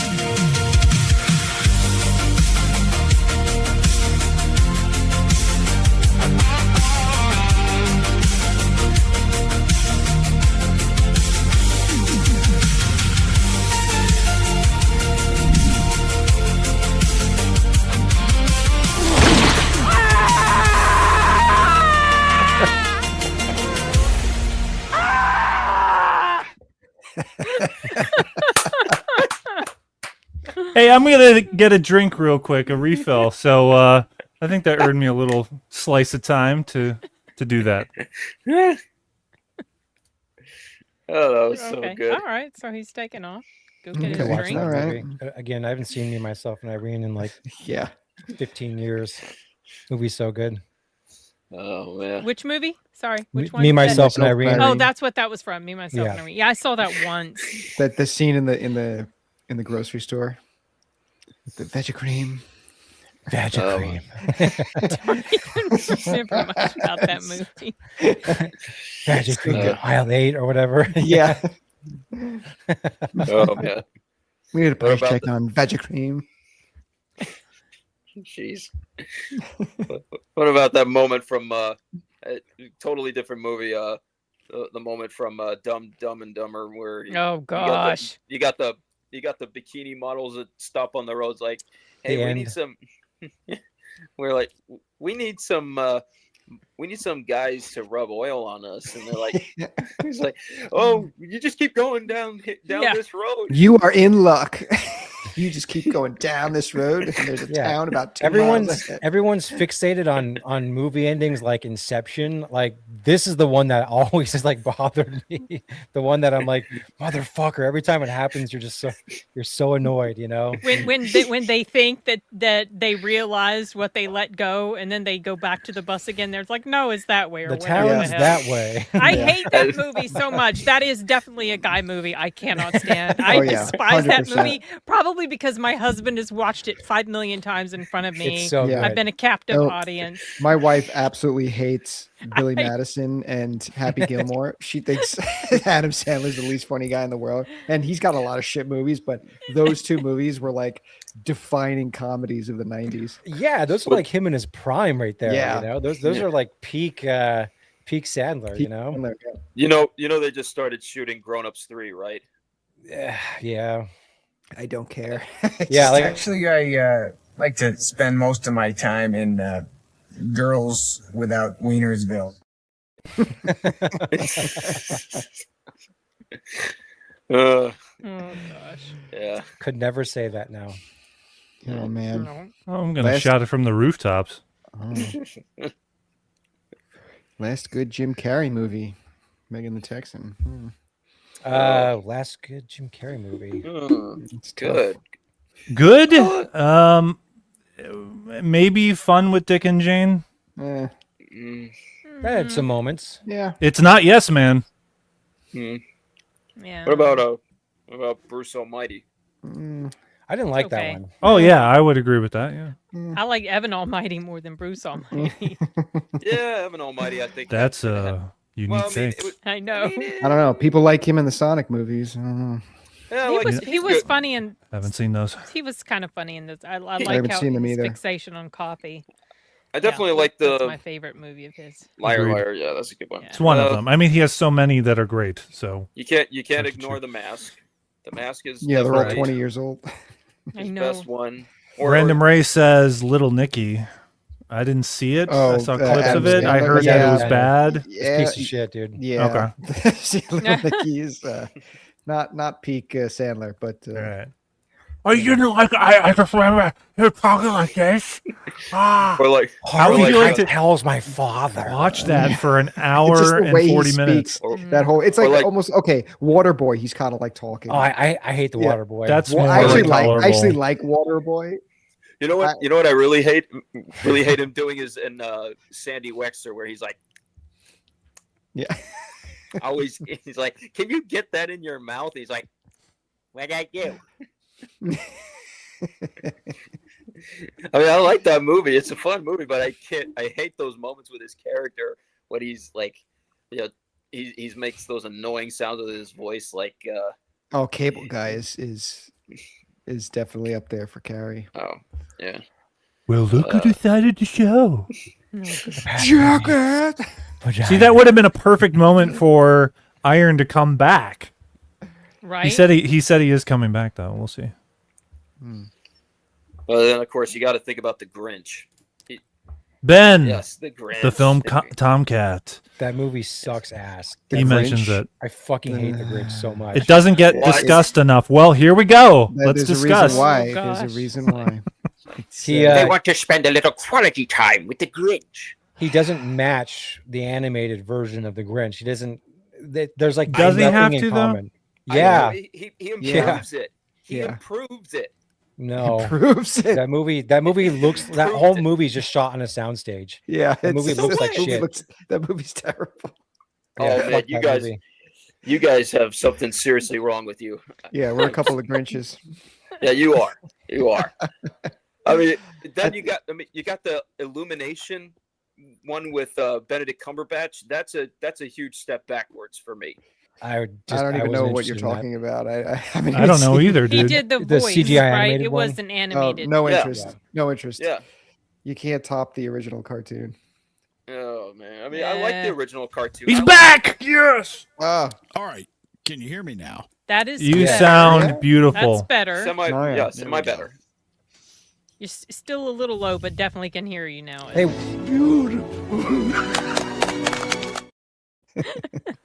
what arcade is that in the background?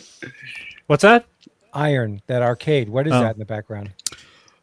Good question. Yeah, that's the it's X-Men 97 box. It's got all the I see. Capcom X-Men fighting games. Oh, all the that's old awesome. school, That's dope, dude. SNES, Genesis, X-Men games from the 90s. Holy Nice. shit! I see all your. Dude, I Batman haven't figures. That's seen all dope. this stuff up close, dude. You have a lot of that's things really under wraps cool. in the shadows. Look at that.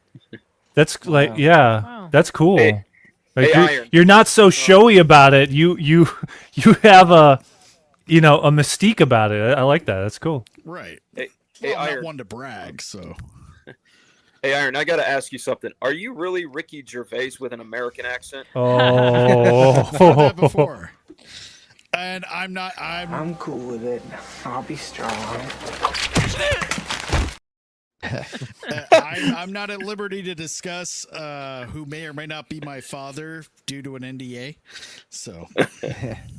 Okay. What I gotta ask, Kyle, what was that video directed at exactly? It would be him reacting to what you just said. It's all funny. It's actually not an insult because Ricky Gervais, we like him. He actually roasted Hollywood. Yeah, we like that. Fuck no, man. I'll take it. What? That's fine. No, it's like, that's what I'm saying. Yeah. It's like if you do win your little award, get up here, thank your agent, and your god and F off. And just fuck off. Yeah. Shut up and take it, you stupid bitch!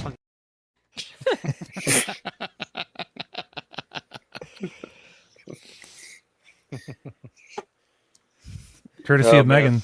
Megan. Mandy Moore, another one that. She's the one that suggested that cutaway clip. So. Good suggestion. Wow, Mandy. Oh yeah. Megan asks, "What happened to Jim Carrey?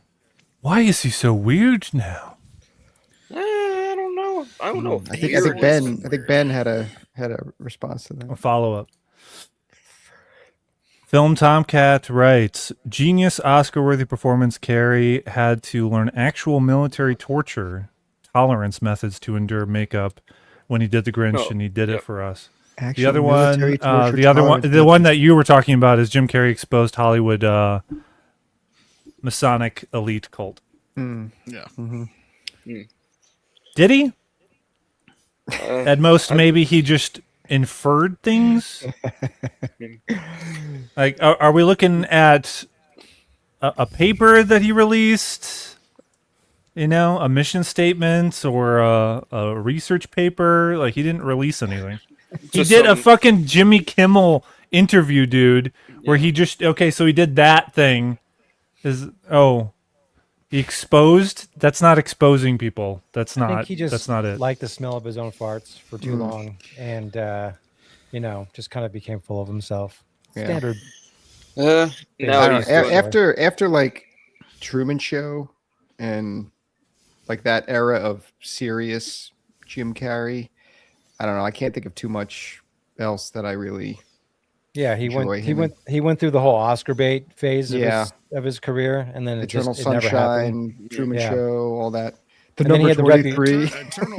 Eternal Sunshine of the Spotless Mind was a masterpiece. I love Sure, it. but like Yeah, he had it's the great. reputation from working on like Man in the Moon for being a fucking douchebag. Yeah. Always staying. in Yeah, character. and I love The Timothy method, Oliphant's response to it. It's great. Well, you also He did it in such a brilliant way. Very dry humor when it came to it. What did he say? When I was watching it, I felt in character or something. Something like that. I was an It was asshole good. in character, something like that. It was when good, I was yeah. watching it, I was in character. But another underrated film with Jim Carrey where he's not doing a lot of comedy is The Majestics, which you showed a few Oh, clips yeah. of earlier. You know, I really like that one. Great movie. He's not. Frank he's Darabont, not- dude. Yep. Yeah. Everyone forgot about that movie, The Majestic. He did that like after Truman Show, or Wait, what? Around No, the I'm same just trying to time, remember obviously. around the same Frank time. Darabont. Oh. Carrey. You're talking Yeah. about Carrey. Yeah, gotcha. Yeah. Okay. Yeah, it was like Darabont's, like the movie that because it wasn't successful at all, and it was like kind of what put him. After that, he started doing horror movies. You know, Mhm. like he didn't do the dramas anymore because he had Shawshank, Green Mile, and then I think he made Majestic, and it just didn't perform that well. And then, oh fuck, what am I gonna do now? The Mist and Walking Dead. Where's my niche? Yeah. I did Shawshank and Green Mile. I did the period dramas, and then he tried to do it. I think he was trying to do the trifecta with The Majestic, which I think Yep. is a charming movie. Yeah. And it has I remember it very well, even though I haven't seen it. Granted, I put the clips into the opening of the intro, but I haven't seen it all the way through for years. But I remember it being very impressionable and having a throwback essence to it. Didn't capture audiences. It didn't. But that's the thing, is like, that's not an argument. And I've gone back and forth in my recent video I released about the Odyssey. Is there are people that are weighing the success of the Odyssey based on the numbers and the box office, and it's just that is not monetary success does not dictate quality. Not at all. Well, I mean, yeah, look at the That Avatar movie movies. is going of course. to be a meme forever. The Odyssey will gosh. not be Oh, here we go. legacy. It is going to We're in the Odyssey. nothing but a fucking meme. Get out of here, Leo. A joke. The Odyssey will forever be known as Ellen Page running in that oversized armor, modern dialogue in a Greek classic. Get these beggars out of here. It's gonna end, rap intro. It's not gonna be anything but a joke and a meme, and it's gonna be the biggest blemish on his entire fucking legacy. No matter how much money it makes. Iron, someone in my comments called me a racist because I said in my review that an orator, a poet, wouldn't sound like a caveman with one word. And it's when I recorded my review, I just did it instinctually of just this man. I don't care what his skin tone is. He is saying the story of the Odyssey and of Odysseus with one word, and it's just that is typically how you see a caveman depicted. So that is my response. So, and of course he's going to see that as racist. Right. Oh, okay, yeah, of course. They should have just had Eminem do it. Yeah. Yeah, hey, you know who is the racist one? Hey, let's look at this for a second. Who is the one that cast that actor in that role? Nolan did. Now, you know what? One thing that was not the worst thing about that movie is Zendaya. What are you talking? Hold on, Not the dude. worst thing. For the 5 minutes she's in it. What? She's not the worst thing about the movie. That's all I'm saying. Not the worst thing about. Because she wasn't Athena in the movie. I mean, honestly, probably other than Ellen Page, I'd say Anne Hathaway was probably the worst part. And I'm gonna go a step further. It wasn't any of the actors involved. It was the dialogue was the worst part of the movie. Script is pretty shitty. And the fundamental changes to the main character. And the complete ruining of Odysseus. Yeah, that too. And also the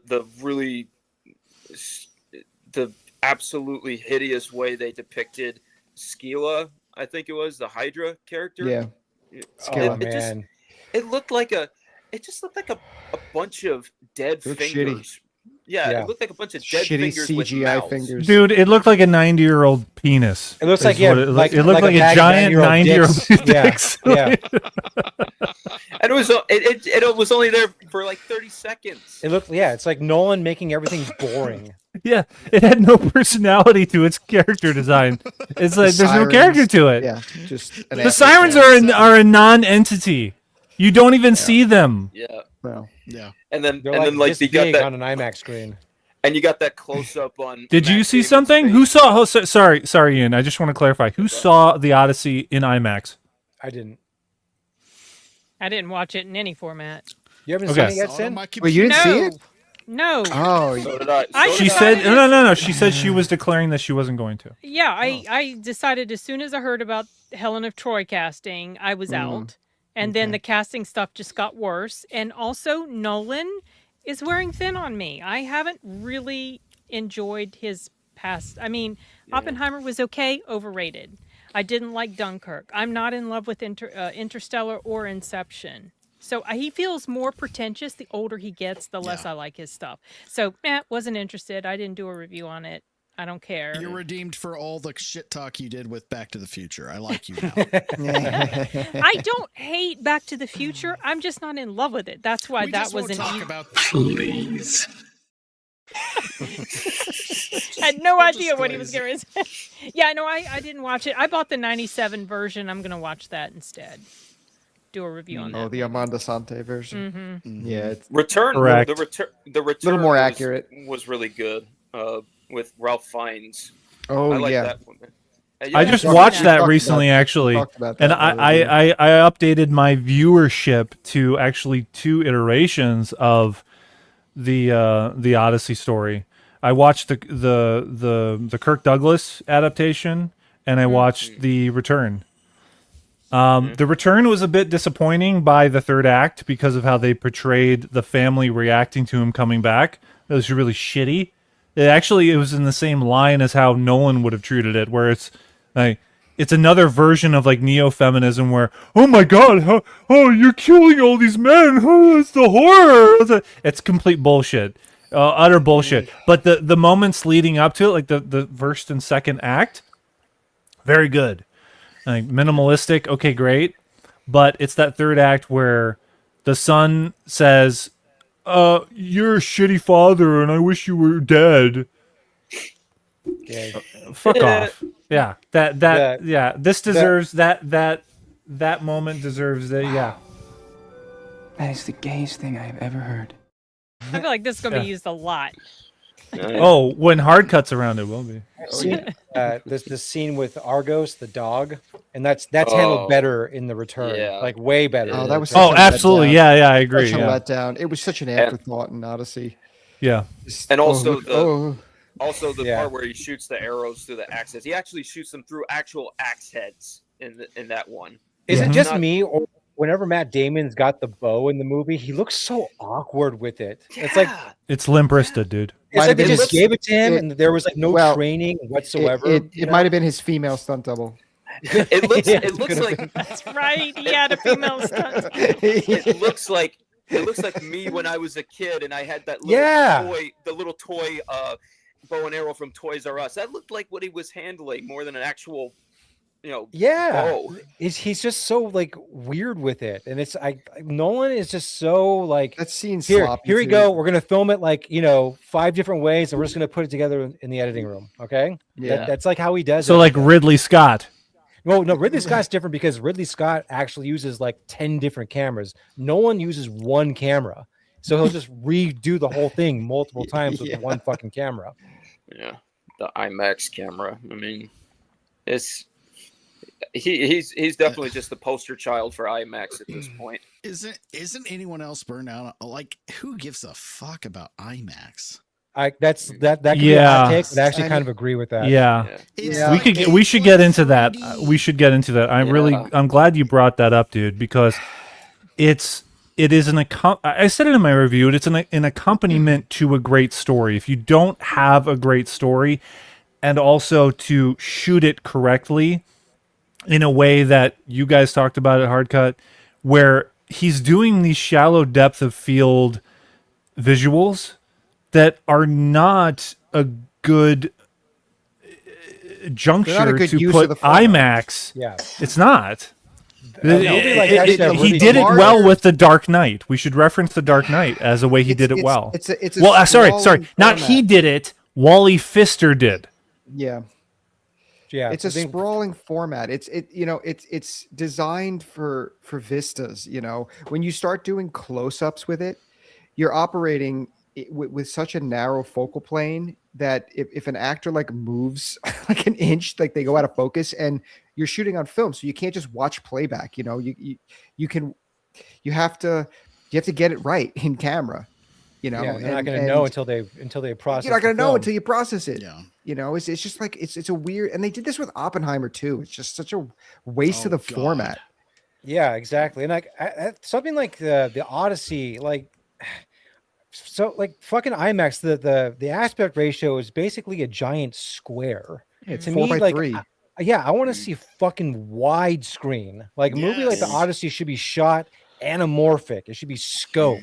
And also get the classics. Also get the ships right too. Right? yeah. The Viking. The Viking.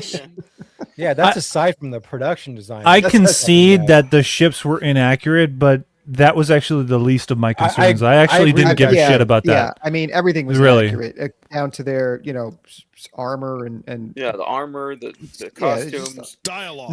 No. For me, it's fucking. I guess for us, it was like the DEI shit was in there, whatever, which we talked about for like 2 minutes in our review. But for us, the big thing was Nolan's minimalist approach to a story that should have felt more colorful and vibrant, Massive. and then just the deconstruction of Odysseus as a character, going from like the way he was in the original story to now he's just this like PTSD, like, oh, I can't believe we attacked Troy, and that's not the character, Yeah, and like so.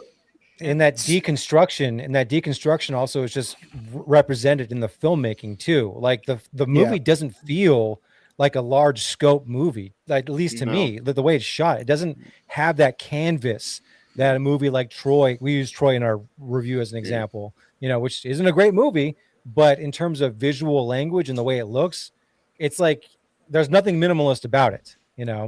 Sorry to cut you off, Bobby. Fucking No. awesome. I'm Yeah. sorry. Yeah, you guys really downplay the quality of Troy, guys. Troy's a great looking movie, but it's great looking. Yeah, It's I far don't know more if entertaining than this. I argue that the biggest weakness of Troy is Orlando Bloom.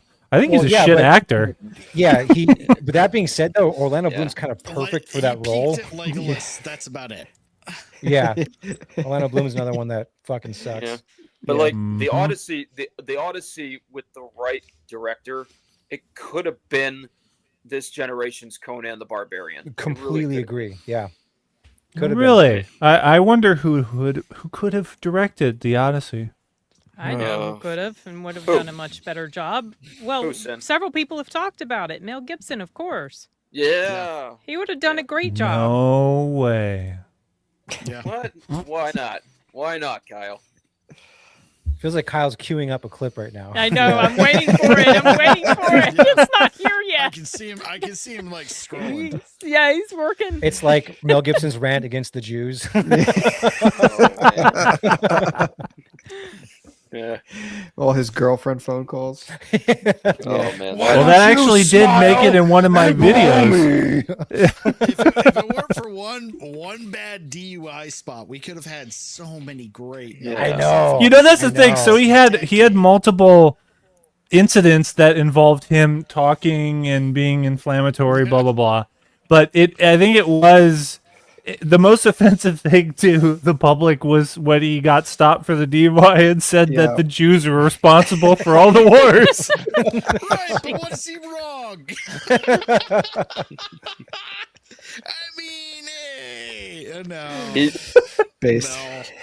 Poor Mel. Oh, I don't know. Maybe. Oh, he's so full of shit. I don't know. It's not. It's a total coincidence that the fact that we've been it bogged down in this Iran war has nothing to do with Israel. Right. Anyway, this is called Movieholics. It's not political holics. Okay. Yeah. Well, considering what was the last Mel Gibson movie we got? Flight Plan. That was Flight Plan. That was special. His only blemish on his directorial filmography. Yeah. I mean, Mark Wahlberg, fucking bald cap. Oh, that was that there. I had fun with it. This is shit. This is shit. Oh man. It was it underperformed both. Well, actually, I would argue that it didn't underperform by box office numbers because it actually took in a respectable amount. Well, it had a low budget. Yeah, exactly. But it was the quality and the artistic rendering of what he did was just under the expectations of what he's capable of. And I know he's better than that. And the hope is that when he does the resurrection, it comes out, well, we're like 6 months away from the resurrection of the Christ, so that's going to be exciting. It's that close too? It's a part 1 and part 2, which That's what the Okay. Odyssey should have been. It should have been a 3-parter. Yo, check it out. So when I inevitably take over the DC film universe from Warner Brothers, we're already in talks, by the way. Well, dude, I mean, James Gunn, so many people. I'm taking over. I'm taking Yeah. over, and Ma and Pa Kent are going to be Mel Gibson and Jodie Foster. Not bad. Tell me that's not perfect. Jodie Foster and who? Sorry. Mel Gibson. That works. I don't think he would do it, but I mean, they were together on Maverick, so it's a reunion for them. The biggest support. Her and Robert Downey Jr. have been the one. And his Danny Glover. biggest supporters. Yeah, and Danny Glover. Oh. Even Whoopi Goldberg. Even Whoopi Goldberg, yeah. Oh, Yeah. Adam Sandler. Really? He did? Huge support. Yeah. Good on him. But yeah, I do have to mention that I did purchase Flight Risk on sale for the 4K Blu-ray. I don't know if you guys have seen this, but check this out. Check this out. Even Bobby is taken aback by this shit. Oh my! You gotta be kidding. I knew it was going to be his hat coming off. That is funny. I'll grant you that. Someone was having a ball when they designed that. Some like millennial probably designed that in the marketing. I mean, come on, department. that's fucking great. Are you ever Iron. gonna watch it? Hey, Iron. No. By the way, when you take over DC, can we finally get a live action Batman Beyond movie? Who cares about Bruce Wayne? Dude, that should have happened so long ago. It's insane that it didn't. They had so many out, like the fact that one, they had an opportunity to give Adam West a nice, serious send off, but then he passed away. Then they could have done the same thing with Michael Keaton. Yes. But they wasted it on the fucking Flash. Yeah. Well, he was the best part of that movie, at least. But yeah, 100%. the movie as a whole No, was trash. hands down. Yeah, that's fair. I did not hate the young gal that played Supergirl. Correct. She ended up being correct. She was good. Yeah. Even though she might be a little woke in real life, that's the thing. See, here's the thing: is like we can acknowledge when there is a rendition of a character, even though it's portrayed by someone with different politics or lifestyle, whatever the fuck. It's like the way they rendered that character was respectable and it made sense. It was in line with what Zack Snyder did, whether you like it or not. Okay, and definitely in comparison to James Gunn, Snyder is preferred. I think we can all agree on that. Yeah. Okay, Yeah. Resounding. You hear that, everyone? Resounding. Yeah, we thought we were gonna hate her in that role, and she was one of the best parts. I thought that too. Yeah. Meat, but See, I would have liked to have seen her with blonde hair, but I still liked her as is. You know, I she did a good disagree. job. She looked like she could be Henry Cavill's cousin. Related to Dark him, hair. correct? Yeah. Yeah, they looked close enough that they could be related. I was fine with it. Yeah, she ended up being the best thing about the movie aside from Keaton. She was good. Acted her little ass. She's badass. She was good. Kara. Oh, I haven't even seen the new Supergirl, and I have no intention of watching it. Oh my No, god. same. Okay. Ended its Not worldwide doing it. run at 125 million. Sad. You want to know how they could have? You want to know how they could have just done better? Just get rid of Supergirl altogether. Make it a Lobo movie. Yeah, 100%. Well, I disagree a little bit. There's a lot of really good Supergirl stories out Sure. there in the comic books. Yeah, you There's got to a go lot back. they could have done with the character, but that was not Supergirl. Exactly. No, they did Supergirl's the. supposed to They be did kind the. of the young. She's almost like a Robin-esque character to Superman. She admires it. You know, she's supposed to striving to be something that he approves of, and she's young, so she's impulsive, and she screws up a lot on the way. There's a lot to work with just right there in that sentence. But they said, "No, fuck it. Let's make her an Yeah. alcoholic whore." No, the movie should have been her at odds with Clark on Earth, and she's up and coming, and how she's choosing to deal with things, and he's like, "No, this is how we Right. have to do it," and she's like, "No, I got my own Being way." being young, Exactly. impulsive, kind of stupid. Yeah. Yeah, like a very good example from the DC animated films is Batman, Superman, Apocalypse, which introduces her. That's, I think, the best interpretation of her character, and that's what I they should agree. have done. Yeah.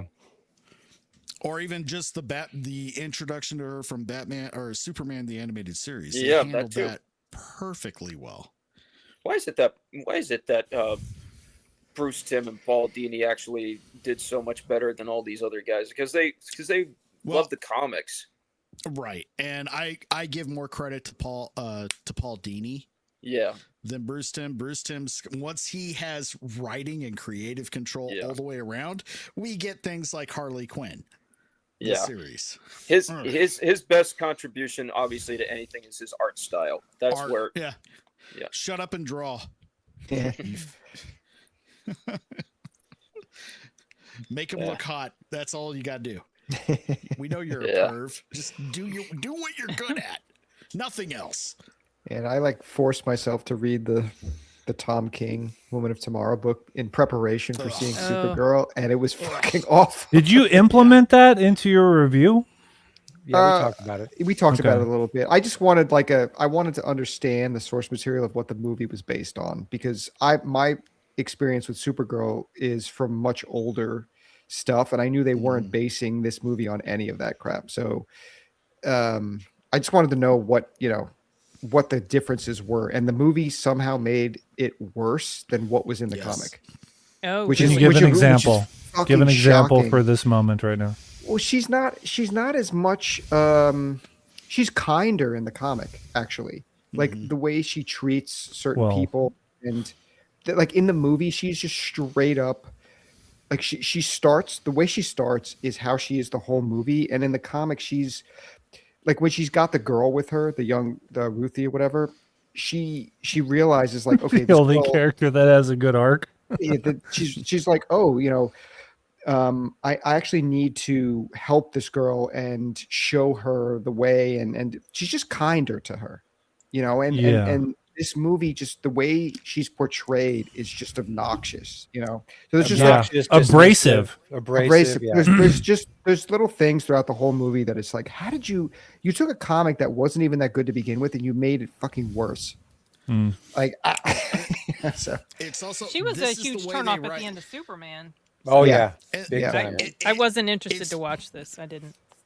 It's because we have two big problems in Hollywood. They don't know how to write heroes, and they don't know how to write women. And when they try to write women heroes, that's what you get. They just live in a fantasy world that doesn't. No, they do, but they either ignore how to do it or they obfuscate. I don't even think they know how to. And the writers that are now implemented into the Hollywood system, they have forgotten that. Like all the writers that are they just don't know. They're gone. They're basically not allowed to write anymore. Yeah, you used to have really great relationships on screen between men and women. Up until the early 2010s, I think that's when they started to go downhill. But before that, you still had believable relationships on screen between women between men and women that you really enjoyed, and you wanted to see them actually grow. And you still had really women who were written to be very strong. They were written to be heroes, and they were likable. But now it's they feel like it's like a drinker. Critical Drinker was just talking earlier about how they feel like in order for women to be strong, they have to be as much like men as possible. And it's like, because they showed that. And from that line, and it has to be at the expense of men too. Like if a woman's going to do something amazing, it has to be to build a woman up, you have to tear a guy down too at the same time. And my biggest problem, they have to all be complete narcissists at all times. Well, yeah. Well, that's their only reason for wanting to be, a hero is completely self-serving. Yeah. This wasn't always the case. I mean, it seems like just a few years ago, I know it's more than a decade or two, but we had Buffy the Vampire Slayer. Great character. She had her flaws, but at the core of the character, a self-sacrificing hero. Yeah. Multiple times over. Even especially when Whedon was directly involved. Even with as flawed of an actress as she is, even with Gal Gadot's first Wonder Woman film, you see that she actually cares about people. She wants to protect innocence. She wants to stop evil, and she wants to be she doesn't just want to fight for the sake of fighting. She wants to be good. You know, she wants to show love and compassion, and that's part of what made that film so good. Yeah, it could have used a little extra work in the writing room, but it was still nice to see. It was a nice uplifting story. And then you get to 84, which is just a complete crap show. No, you're 100% right. Like, the movie itself is shit, Wonder Woman. But at the core of her being a hero. Wait, the first one? No, the movie's first one. great. I think Loved it's it. terrible, I too. was so afraid it was going to suck, and it didn't, and I was so happy. It's definitely not shit. It's not as good as. It's If not you're as talking bad about as Wonder Supergirl, Woman but- 84, then I'll go with you 84, on that. okay. 84. I'll say 84 was shit. The first Yes. one was just, when you look at it with taking the blinders off It's not good. of everything else, and you start looking at the acting, the not a good movie. dialogue, a lot of other things, it's lacking. Okay, It is. It's not good. Honest. What is it lacking? Being a good movie. Come on. Acting, Come on. dialogue, pacing. The villain's fucking weak. The end, the end third act turns into a fucking video game cutscene. It looks like shit. Yeah. No, I agree with the third act bit, She's yeah. terrible in it. Yes, they write men and women normal in that movie. I will Yeah. give it that, but Mhm. that's not good enough for it to be like a it good had movie. a lot of fucking heart, and it was a lot of fun to It watch. does. Yeah, but it's like That's what made it a good movie. I agree that the actor that they chose to play to turn out to be Ares was the wrong choice. He was the wrong actor for that. I don't see him as a Sad because compelling. he's such a good actor. He is a good actor. Yeah. But just you're right though. It wasn't right for it. I don't know. I got a bad taste in my mouth ever since Dr.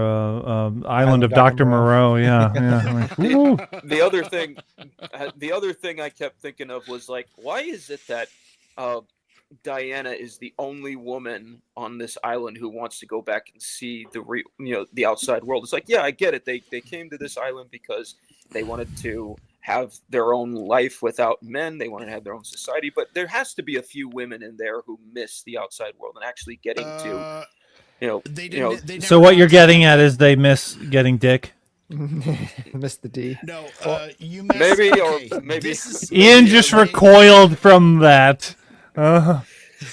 Okay, they never got to that point of her origin story, because she's not like all of the other women on the island. Yeah, she's different. Zeus's daughter. Yes, she is different. This is straight from the comic book. That's why she wants to leave. Yeah.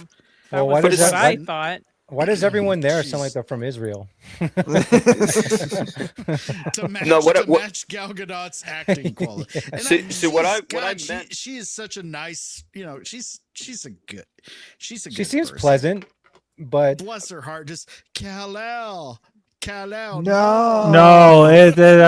Kal-El, no. But what I was meaning, Kyle, by the way, Oh, was bless her heart. that there's more to the outside world than just sex. Obviously, they want to experience other cultures. They want to see how things have changed. Maybe they want to have real relationships. They miss that, But also, they're like, hey, there's a war going on. Maybe we should. We're warriors. Deep down, we're supposed to fight against injustice. Maybe we should help. And plus, they're like, hey, we know a little bit more about the outside world than Diana does. She's gonna need some of our help as well, instead of just trusting, everyone she meets. Gay, gay, gay, gay. Okay, dude. Now You saw that coming. Now I'm pissed. Dude. This is what happens, dude, when you accept the invitation. You are subject to these cutaway clips. Mm-hmm. We are in serious trouble. Hey, Brendan Fraser in his prime as Superman would have been fucking tits. That'd have been great. So it was down to Nick Cage and Brendan Fraser, or Brendan Fraser was up? He was up during the Brendan Routh era. Yes. Yeah. Okay. Yeah, Nick Cage was before that. Which honestly, they pretty much made that whole movie And just like the Batgirl movie, we'll never see it. Well, they never shot anything though. Don't like say it was never. Just, Oh no, you're right. They only went into pre-production. yeah, they have like tons of concept art and some animatics and things like that, but not And actual him in that footage. amazing suit. Yeah.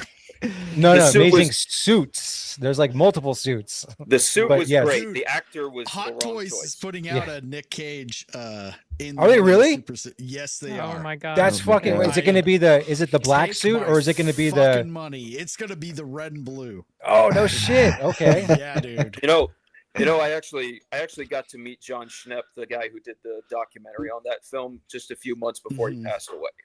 Oh, I didn't know he died. wow. That sucks. Yeah, it's like it was in 2018. I was at MegaCon in Orlando, and I saw his booth. I didn't even know he was there. I saw it, and I think he was selling copies of the documentary. I'm like, well, I got to get my own copy because I keep having to watch the really crappy version on, online. So I got it, and he was really nice guy. I showed him some of my artwork. He liked it, and then like 2 or 3 months later, it was announced that he sadly passed away. I'm like, man, I just met the guy, and it's like, man, he was so young. And he said he was actually about to get married to his girlfriend. Wow, how old was he? Yeah. I think he was like in his mid to late 40s, or maybe even What early 40s. happened to him? He had some kind of some kind of disease, or maybe he had a heart attack or something.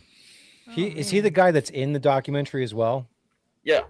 Yeah. Okay. The big burly guy with the mustache, yeah. curly hair. Yeah. I saw that. That was good. It was funny. All the John Peter stuff is the best.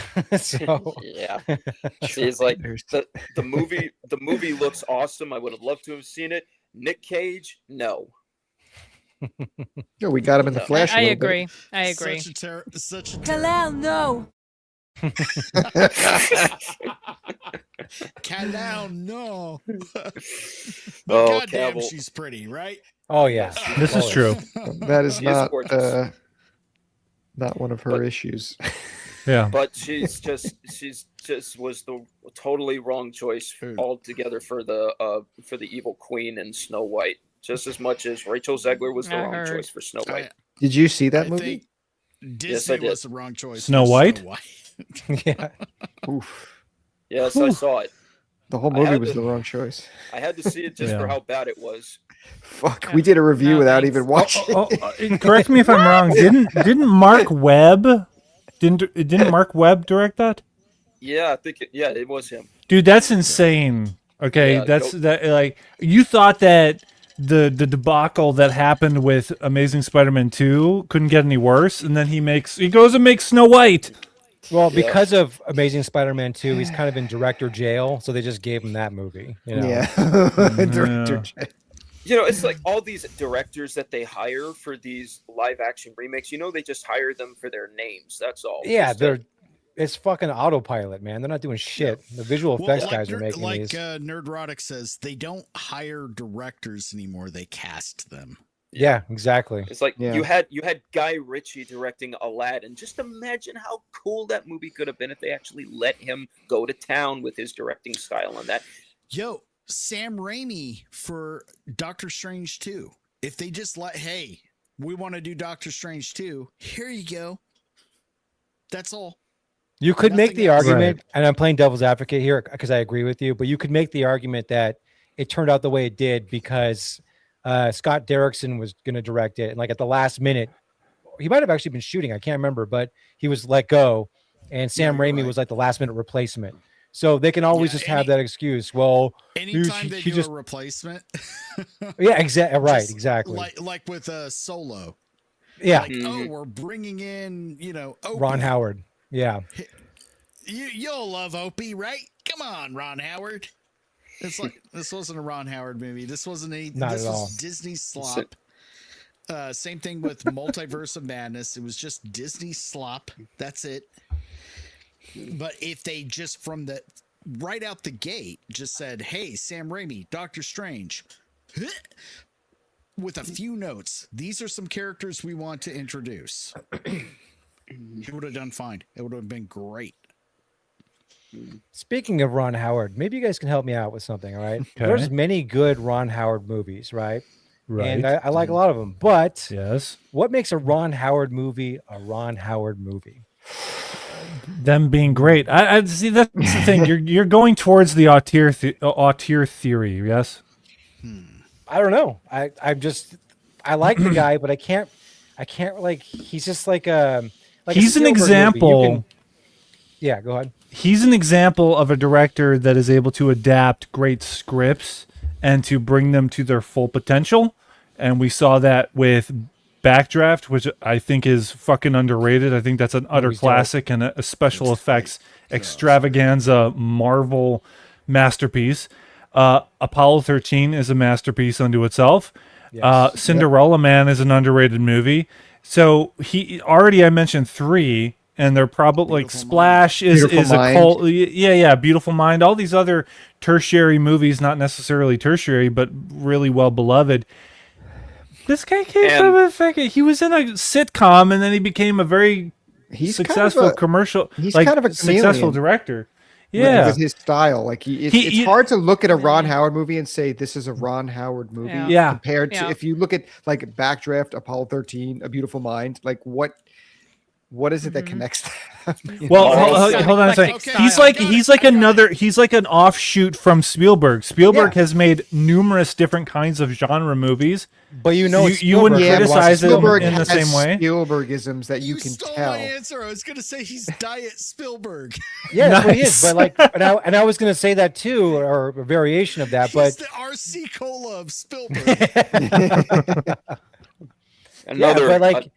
Again, though, you can tell a Spielberg movie when you're watching one. A Ron Howard movie is like not the same. RC Cola. Both is good. Yeah, man, good. I love that one. That's another one I love. Another DreamWorks film that most people don't even know about unless they grew up watching it. Oh. I've never seen Road to El Dorado. Oh man! But you knew what it was. See, that's the thing. So that's good. But no, back to Ron Howard is yes, he has made classic films, and part of what makes his films great is just okay. How do you compare Backdraft to Apollo 13? Well, it's just. They're different, but they're still great films. Like, what do you want a signature like style or visual cue to see that it's him? I don't necessarily agree with that. It's you're going towards the auteur theory. Well, yeah, okay, I guess. Yeah, but at the same time, though, I'm not. Look, this is not a knock against the guy. I just find it kind of amusing when you watch his films, where it's like, I think that Ron Howard is one of those directors that really understands story and story structure, and when you watch one of his movies, it's like always you just feel like you have like an all-around experience when you watch it. Like you're not like, man, it was lacking in this department. It just feels like a complete movie when you'd watch his, especially like in the Apollo 13 Backdraft days, you know. And that's more than you could say about like literally every director now. But there's just really nothing. He's like so vanilla. You know, there's no, just dude, no. No. Yeah, go ahead, dude. Yeah, it's just like that is so that's not applicable to him. Yeah, it's like saying vanilla is just degrading to him. It's just he's made such fucking great movies, plain. Dude. Yeah, it's not plain. He's made masterpieces. Iron, please go. Matt, I think you just gave us the best reason why Ron should take over the DC universe instead of any of the. And here's why. Story. Let's go back to with the exception of Donner's Superman, because that was just Superman. Okay. Now you get into Tim Burton, great movies, love them, grew up on it. That's why I love Batman. But you go back, are those Batman movies or Tim Burton movies? No, they're Tim Burton movies guest starring Batman. Is The Dark Knight a Batman or a Nolan jerk-off fest? It's Nolan. That's all it is. And James Gunn, Superman's James Gunn is just James Gunn doing James Gunn shit. Maybe we need somebody who isn't going to always put himself their stamp on before it. exactly. their ego and themselves before the project and the source material. And you sold a great, like, all he's doing is selling a great story. Maybe that's all we really need. What we need. I would agree with that at this junction that we're in right now. Ron Howard would be the perfect face for taking over DC after they yeet James Gunn. Yeah. And you know, if I decline their offer, Is that the new hip word? Is that? I'm seriously. I'm being serious. Is that the new word for fired? It was the first word that came to mind. Don't worry about it. Just use the word slag if you don't want to use the F word. You know, like that's the F word in Batman Beyond. Look, one of my favorite movies from the early 2010s is I don't know if you guys have ever seen Rush, the Chris Hemsworth. I've been Formula meaning 1. to. Dude, like that movie's fucking good. Like it really is. The weakest part about the movie is the races. Like they're not the greatest, but especially after watching Formula 1, like those are far superior. You mean F1, the movie? Yeah, F1. Okay. But the story is like it's very good and the acting is great. Yeah. Everything about it's good. But when you watch it again, you just would never know it's Ron Howard. And I guess I understand that you guys are saying that that's a positive, but to me, I think it's a positive. It's just it's hard to. I guess what it is, it's hard to pin him down. I don't like that, but you guys are saying that that's like a strength of him. I think so. Absolutely. Depends on what he's working on. At the very least, it's neutral. It's not a problem. I'm not saying it's a problem. I just think that it's funny. That's all. Okay, I'm saying. but so here's the thing with Spielberg. The really main thing that connects his style to everything that he's done is he does camera movements that are one takes, that he just has dynamic camera. It's not just that. There's other things too. He do that, but visually speaking, but story wise, sentimental. So sentimental story beats that incorporate one takes that are dynamic camera movements. That's kind of like the rudimentary response to that is Spielberg. Yeah, that is true. That is true. Hey, I mean, hey Kyle. And it's not as aggressive as a lot of other directors that have come afterward. They just literally have to pull out their dick and just slap it on the project, leave a big imprint. So that was a visual. Hey. It just made me think of Zack Snyder. Yeah, Zack Snyder. All the Johnny Depp and shit. Zack Snyder, the fucking JJ camera flares, fucking all over the place. Fucking A. So you know it's them every time. Hey Kyle. Maybe just make a good movie. Hey Kyle. Ian? I'm sorry to kind of change the subject here. I mean, I was wondering how much longer we're doing this because I got like about 8% left on my battery. Oh, because you have the microphone connected to it. Yeah, I need to get a new adapter so I can charge. Like a doggle that has a splitter. Yeah. So that way I can hook up my charger to this thing while I'm still doing this thing. Well, we might go a little bit longer. You might be a casualty. I'll be honest, dude. But probably. Unless I could do it. I could. You should have prepared a little bit better. We're not going to go too far. I mean, we're not going to go 4 hours because otherwise Bobby's going to hunt me down and kill me. So yeah. But there is a story actually that I wanted to address, and it's in line with some things that we've been talking about, and I want to get your thoughts on it. No, get out of here, Supergirl. Zack Snyder's Dark Knight Returns is ready to go with Jay Oliva built for IMAX. Bullshit. No. Whatever. That's not I'll happening. believe it when it actually happens. Yeah. And don't. Yeah. I don't want it. Fuck no. But what are your thoughts on it? I wouldn't mind it. I just don't, because I like what he did with DC much more than what Gunn has done. Oh, sure. I wanted to see the rest of the Justice League movies, but so I wouldn't mind it, but I don't believe that it's going to happen because they've been teasing Restore the Snyderverse for years, and it just I just kind of doubt it's going to happen. We'll see what happens after Man of Tomorrow. Oh my gosh. I'm done with Gunn. I'm his with you. DC stuff. I would rather see And it them rhymes. finish the Snyderverse stuff and just do. The Dark Knight Returns. I'm a huge comic book fan. I love it, but god damn it, there are so many other Batman stories out there. Is this? Yeah, this is the Dark Knight Returns, right? Yep. Is this the one? Yep. Yeah. I remember that. like yeah.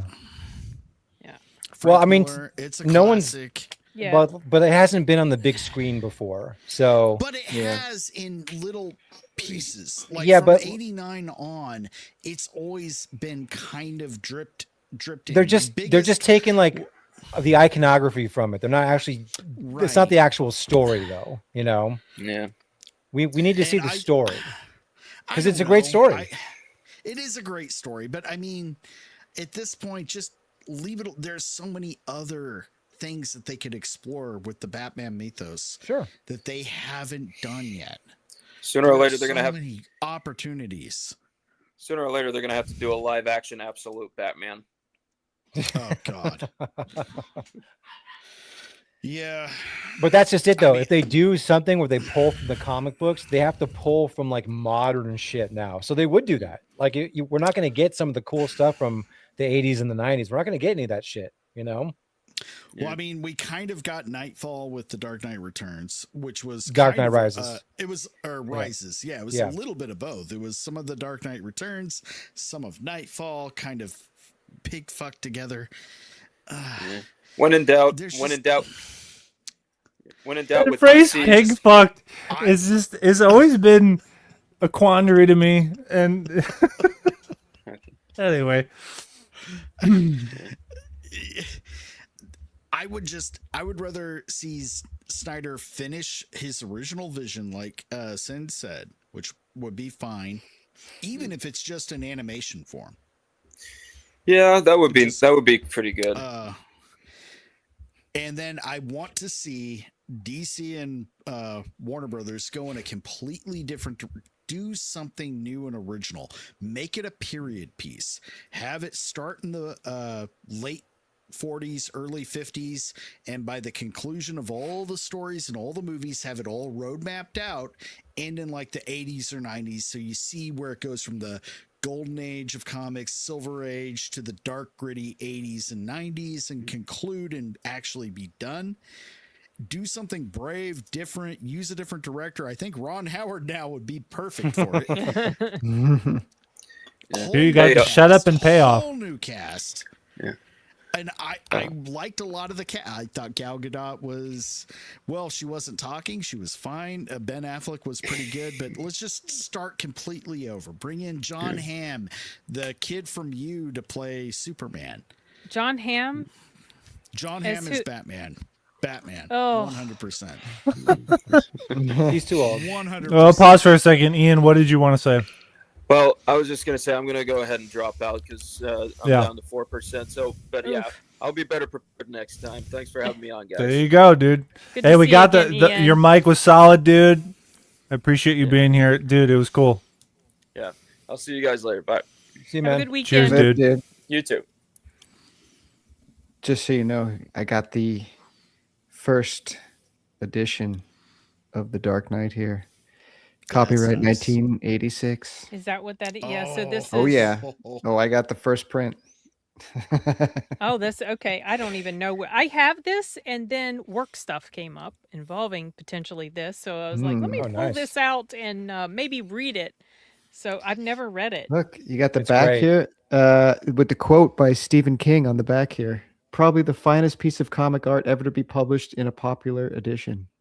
Well, You're I so got that wrong. on mine too. So. Yeah, except he's cucked now, so you know. It's just I was just pointing out that they His opinion has diminished. His opinion has diminished. His opinion. Yeah, I agree. Yeah. Proctophile has contributed a super chat for $5 for Ian's Charger Fund. Thanks, Proctophile. Right, we should do a GoFundMe for him to get a new charger. He just needs a splitter dongle, you know. He'll get it. He'll be good. Oh, this is kind of a left turn question. Is the Snow White Daily Wire ever going to be released? yeah. They never I even forgot filmed all it. about that. Yes. Yeah. They never filmed it. They just No. filmed That it. is a 0% They- chance. Yeah, they Zero. filmed that Right. little trailer or something. That's it, yeah. That joke of Yeah. a trailer. Yeah. Yeah. The one with Brett Cooper. With the horrible hairdo. Yeah. Oh Yeah. man. Back in peak DW days. Yeah. Yeah. That was like 2-3 years ago. Boy. Yeah. Megan, where have you been? This is like outdated It news was at when this Snow point. White Megan. came out. Yeah. Yeah. I would not rather happening. see a Steven Crowder produced Beauty and the Beast where he plays what's his name? The Gaston? Gaston, but as the hero. No, I want to see him as the Beast interacting with Belle the way that he interacted with his wife during that security camera footage. Okay, Hey, Quiet. he could DiCaprio Watch it. like man. Watch of it. the Iron fucking Mask. watch it. He could you have to multi-part that shit. That'd be great. Go get my wooden pellets.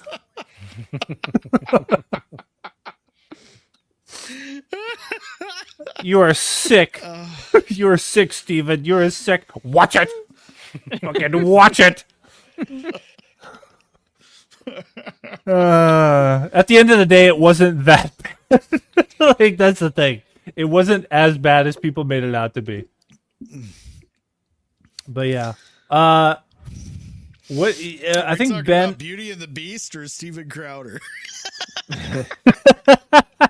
I need a clip. That's the I thing. think both were kind of awful, but yeah. So changing the subject a little bit, the film Tomcat, Ben, he asks, I just don't care about the superhero films that come out now. I'm only excited about the Batman Part 2.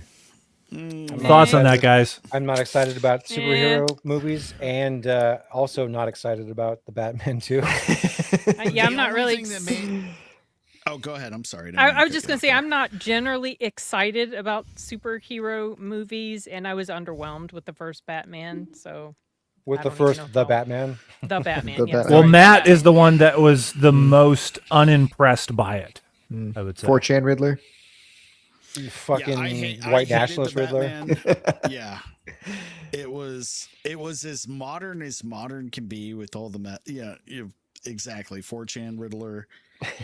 It had some I can appreciate some of the really good shots and this and that, generally speaking, but as a movie it sucked, and as a Batman fan I fucking hated it.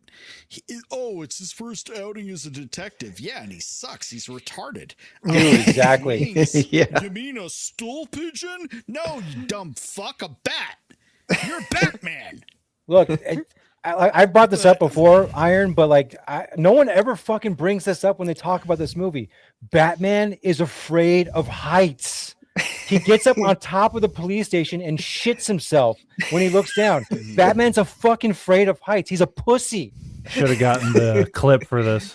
Yeah. And then he jumps off the roof like a bitch with his gay squirrel suit. Matt, Bobby, I gotta hold your feet and hands to the fire. Your editing this is all hands. Matt, come on. How have you? Fine, Matt. How have you not showcased this clip in one of the reviews? Because you've referenced this a couple times. We just haven't done a review. Him of being a Batman. pussy about heights. We just Well, haven't the done. we haven't done anything about that film. Okay, We did- Well, we you made- did have your Superman versus Batman video that you still haven't released. So you can That's you're coming. 3 years late. That's coming. That's coming. It's coming. Dude, this whole year is the 10-year anniversary, so it'll come out this year. Yeah. Eventually. We got to re-record our intro for it because it's 3 years old. Yeah, preface it. Yeah. The only thing that made me care about Matt Reeves' Batman universe was the Penguin. Yeah, he's He was great. good. He was good. That series, and that hit Colin Farrell in the movie and the series, The series. all good. That's the only thing that made me care about that entire universe. If they decide to scrap it, I'm not going to be heartbroken at all. If they They're just not. decide, They're he's shooting not- it. Yeah. Well, they're doing season 2 now, right? Oh, you mean I was talking about Of the the show? Batman. Yeah, Oh, I is don't he know going to be in about- the movie? Yeah, he's going to be in it. But they had the opportunity to fix that ugly fucking suit, but it still basically looks the same. With the high heel ears? Yes, the high heel taped to his stupid fucking They're Zorro terrible. mask. I like the car. Ugh. I like the car. The and car's I like dope. The, call The out- car was I like cool. the Yeah, it's good. call-outs to Christine during the Penguin Batman car chase scene. When Uh-huh. it's obviously they're doing a homage to Christine. I fucking love that. That's the best part of the whole movie. Yeah, that's what I was going to say. But yeah, if they just decide to just let it all go, I'm not going to lose my mind over it. That'd be nice. Same. And another positive note for the movie and everything. I think Hardcut and Bobby were talking about it. Gotham is actually a character in that movie. Yeah, Gotham looks So great. I gotta give them that. They made a Gotham that was a fucking Gotham. It's probably the best Gotham on screen, I would say. Yeah. So, and it's a nice looking movie. It's not Chicago. It's not Chicago, exactly. So yeah, there are good things about it. You know, it's not like a horrible movie, but no, it's got positives. Retake of Heat. Right, exactly. Yeah. Fucking Riddler though pissed me off in that movie. He's such a weak. I hated it. Version of Riddler. That was not the Riddler. No, it wasn't. None of the characters were the characters. Look how fucking ugly that silhouette is. He just looks stupid. Well, it's the ears that stand out to me as the most pussified visual to me. The ears suck, and like the way the cowl, like it goes all the way up his like his sideburns hang out of it. It just looks like shit. I don't hate the high collar, and I know this is. I actually like the riot collar. Yeah, no, it's I based don't. on Batman Noel. I think I'm saying that right. But it's the cowl itself where it looks like an alien head with little fucking antennas sticking out. That's what ruins it. If you just take from the nose piece down, looks fucking great. It's okay. Proctophile says the Batman had so much potential and they squandered it. True. He's right. I don't like the bat signal either. I hate No. that. Oh god, it was terrible. People blow this movie like like it's the best Batman movie ever, and I just don't get that. It's not at all. It's got positives. The best Batman movie ever on screen, on the big screen, was Batman: Mask of the Phantasm. See, I don't. Animated. That's good, but it's I don't count it because it's animated, but it is great. Live action, I got to say, Batman Begins. I would agree, dude. That's a Oh, hot you take, guys are but going to be on. I agree with that. Yeah. I agree You're with gonna that. be Batman Begins. Yeah, I love connected. Batman You're best Begins. friends now. If Batman Begins had Joker in it, that would have been the ultimate Batman movie. But I mean, according to the normies, you know, I love it though. I think that Batman Begins is fantastic. It did have Joker in it at the very end with the card. Well, you have the That's card, enough. yeah. You got enough. You don't always like. I hate that a lot of Batman fans think that you have to rely on Joker for. I completely agree with that. But I'm Look at just this putting bromance it going on. I that think way. Bobby's. You're going to make Bobby jealous. Oh, Batman next to Spider-Man, Batman has the best rogues gallery of all time. He does. There's so much. You don't need the fucking Joker. In fact, the Joker should be saved for that right fucking moment to be utilized. Wait, are you excited Nolan for? kinda did it right. Are you excited for Clayface? I think it looks interesting. I'm going to give it a chance. It's gonna suck though. Most likely. They made the trailer look pretty good. They always do this thing where, I mean, this might be a bad example, but it kind of illustrates my point. Remember with like when New Mutants came out? Oh, they're doing a horror movie. But then when you watch it, it's just the fucking conventional, stupid comic book story. Now they're saying Clayface is going to be a body horror movie. Yeah. No, it's not. It'll have some elements of that, but it's going to turn into a stupid, goofy comic book movie. Guaranteed. Now, do we know, does this take place in the Matt Reeves Batman universe, or is it a standalone like the Joker? I thought it was or what the DCU. fuck? Is it the Oh, really? That's what I thought. too. I think Bobby's right, but I still think that there's like they're being like intentionally vague about it though. Yeah. You know, but I do think it's just part of the DCU fucking timeline, whatever that means. I got to pause you for a second. I forgot to include this for Proctophile's $5 super chat. I forgot to include this. Gratefully accepted. For the Charger. Yeah, I just looked it up. Clayface is officially part of James Gunn's DCU. So there you go. There, that should Okay, be so interesting. James Gunn's Gotham City is going to be dark, gritty, and grounded, while the rest of the universe is on crack. Yeah, just bullshit. Yeah. Well, I Yeah, wonder if they're I going to can't- the use 70s hits. Yeah, I can't wait to see how that fucking translates into Lanterns, which is coming in 2 days. Oh God, I'm not watching that. Which, I'm not either. Oh yeah, I don't can't care. I wait just for don't episode care. one. Yeah, I I like Kyle Chandler. We're doing Kyle You know? Chandler's great. I like him a lot. Yeah. Screen 5 minutes and die. But and I like So the Hal critics, Jordan. the critics already love it. So I like Hal gotta- Jordan a lot. So there's going to be a lot to talk about after that first episode. But we'll see. We don't. If the leaks aren't real, and Kyle Chandler and Hal is going to be it's going to be like a real buddy cop type show where you've got your older, kind of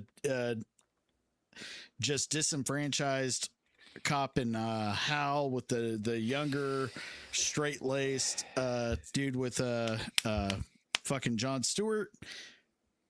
Might be good. It might surprise us, but we'll see. Damon Lindelof, dude. Yeah, We'll see. We'll see. Damon Lindelof sucks. But it's HBO, man. Come on. But it's HBO, man. Yeah, Watchmen. They did Penguin. Oh yeah, fucking Watchmen. God, awful. There you go, dude. That was Fucking Lindelof. Awful. That's God. Lindelof. Wait, Lindelof did Watchmen? Yes, he was the showrunner and creator. Yes. Yeah, there you go. That's what I'm saying. I watched one episode of that and I bailed because it was so fucking horrible. Well, what about the others that were the creators of Lanterns? What about Chris Mundy and Tom King? Oh fuck Tom King. No, He's Tom King okay. right in his fucking face. I don't know if they have so anything does- to do with the show. Oh, it says man. created by. Oh, well, that's true. I'm just trying to figure out who all is involved in this, and I don't know. I'm not really interested. Yeah, Lindelof is definitely the showrunner, though. So, Are you serious? yes. I haven't looked too closely at this shit. I was hoping that it was like. Hey, I was trying to. Who did True Detective? Carrie Oh. fucking Fukawa. Carrie Fuko. Oh, you mean Nick Pozzolito or whatever? Well, he was the writer. He was the writer. That's who they should have got for Lanterns. Well, that's what they're trying to copy. So sure, Yeah. Right. Carrie Fukunaga, I think. Yes, yeah, who's Yeah. massively talented. Even though He's very talented. Well, he you know, did cut he's James Bond. Yeah, he did cut James Bond, but he also did shit. What I was think that? it was I Maniac. think it was Maniac. Studio Maniac's that- fuck. Maniac's great. Oh my god, dude. Yeah.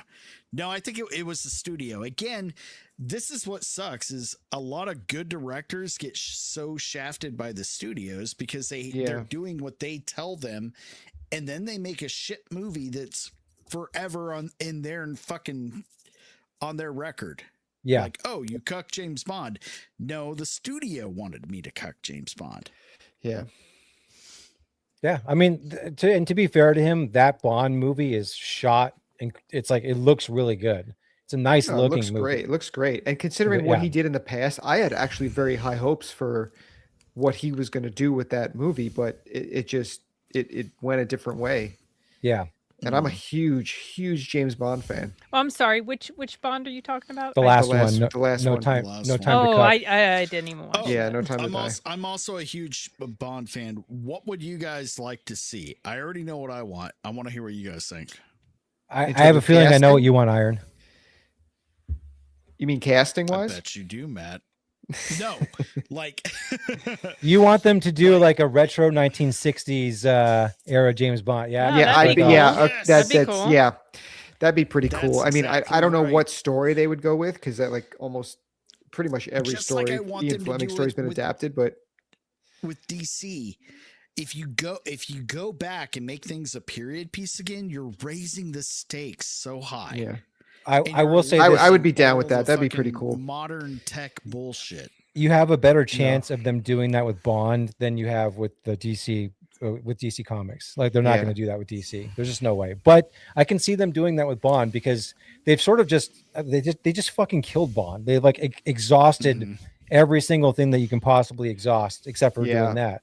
Going back and then removing the technology. You've got the Cold War. You've got post exactly. World War II. Yep. The Cold War.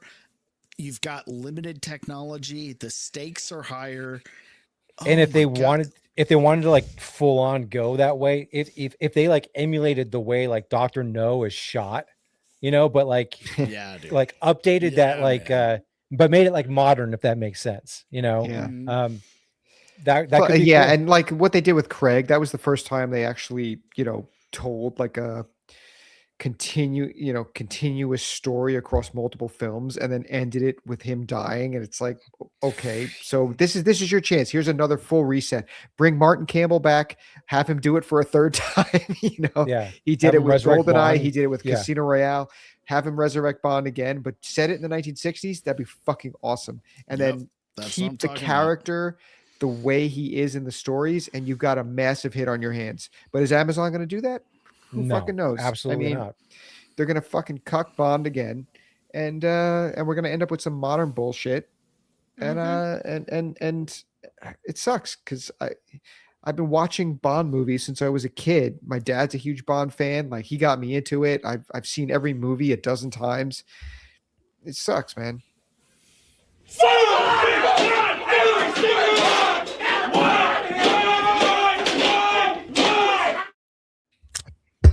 Thank you, Kyle. And I know Ben's a big Bond fan too, right?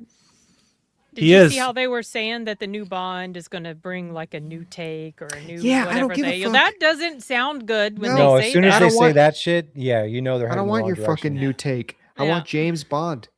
Yeah, fuck And your that's new it. takes. Like we don't need any of that shit. No. Do you have a preference for the hair color? No, I don't give a shit about his hair color. Okay. So if he's a ginger, it's fine. No, not Okay. So now you do. Okay. Do they talk about his hair color in the book? Blue eyes. I believe so. Okay. Black hair, blue eyes. But you're talking about whatever. Okay, you've got like 50. Whatever is a cop out. I don't recommend using it, but okay. 50 years of Bond movies, right? People have loved these films for decades without them changing anything, right? But now they feel like, oh, we have to change things because it's for the modern audience. It's like, well, okay. When the films first started coming out in the 60s, they were for that audience, and then they continued into the 70s. That's a more modern audience than the 60s, and then the 80s. That's a more modern audience than the 70s. You know, but the films they were the same. The character never changed. The character never changed. So now all of a sudden they feel like they have to change it now. It's like, no. Audiences loved this character for 50 years and the character never changed. So they love him for the way he treats women. They love him for the action. They love all of that Matt stuff. Damon especially doesn't like him for the way he treats women. God. What'd he say? Didn't you not hear? I'm pretty sure it was Matt Damon said. Apparently, I found out about it recently. Some stuff he was saying about how much he despises him. I can't remember his exact words, but you should look it up. I wonder what Matt Damon's opinion was 15 years ago. He was probably like, "Oh fuck yeah, I'll do it." And Kyle, to go back to your cop out, yes, I have a specific idea of what James Bond should look like. But if he's got black hair or brown hair in the next movie, that's the least of the fucking problems that will pop up with, if they don't fundamentally change the character. Listen, I'm a James Bond purist, but if 10 years ago they had cast Idris Elba to play James Bond, I wouldn't have fucking cared. Because if they had written the character properly, I don't fucking care. I don't care who's playing him as long as it's the character, the proper character. That's how I feel. Plus, if it was 10 years ago and Idris Elba was cast, it wouldn't have been like they're doing it for like their weird race reasons nowadays. Yeah, but now that's exactly what folks feel like. And so I would not, and I love Idris, but I didn't watch Masters of the Universe because they cast him as Man-at-Arms. No, I'm Yeah. with you. Like it's just because it's I'm all so tainted tired now. of that shit. I it's really fucking like my annoying. tolerance level for All right. it down here, way We're down gonna look here. at this real quick of Matt Damon's article from 17 years ago. Oh wow. Where make that Is bigger? this where the quote came where from? he I'm trying said to find the Matt quote. Damon said that James Bond is repulsive and misogynistic. Yeah, yeah. Okay, so this is him during his Bourne tenure. So he was like, And there were some so articles 17 years yeah. ago. Okay, Yeah. this is like peak Craig run. yeah. What a pussy. And he's fantastic. He describes Casino him as an Royale. imperialist, misogynistic sociopath who goes around betting women and swilling martinis and killing people. Damon, He's you don't have repulsive. to fucking sell me on I it, just okay? I'm gonna found watch out it. about this quote. I was Sounds pretty awesome. surprised. I don't know how I missed it all these years, but yeah, I guess social media. Matt Yeah. Damon. Dude, that's a I Bond. like That's Matt a Bond Damon, trailer but right that's there. kind of an annoying take. From Yeah. me. Even though I've always said that what's going to kill James Bond is like an STD or something. That's what's going to do him in. More likely than He rubbers up. that's super. You I think? doubt it. That guy Really? road dogs. That Yeah. guy goes out to the field and just He knows how mashes. to wrap it. Matt Damon becoming too much like his Team America puppet. Oh, That's Random pretty Brain remarkable says. though, because that article is Exactly. from 2007, and that was like before any of this shit, you know. So he was He was thought that way even pre-woke. back then. Yeah. So he was cut Yeah. before all of this shit. Yet if you watch his so he and Ben Affleck were on Joe Rogan.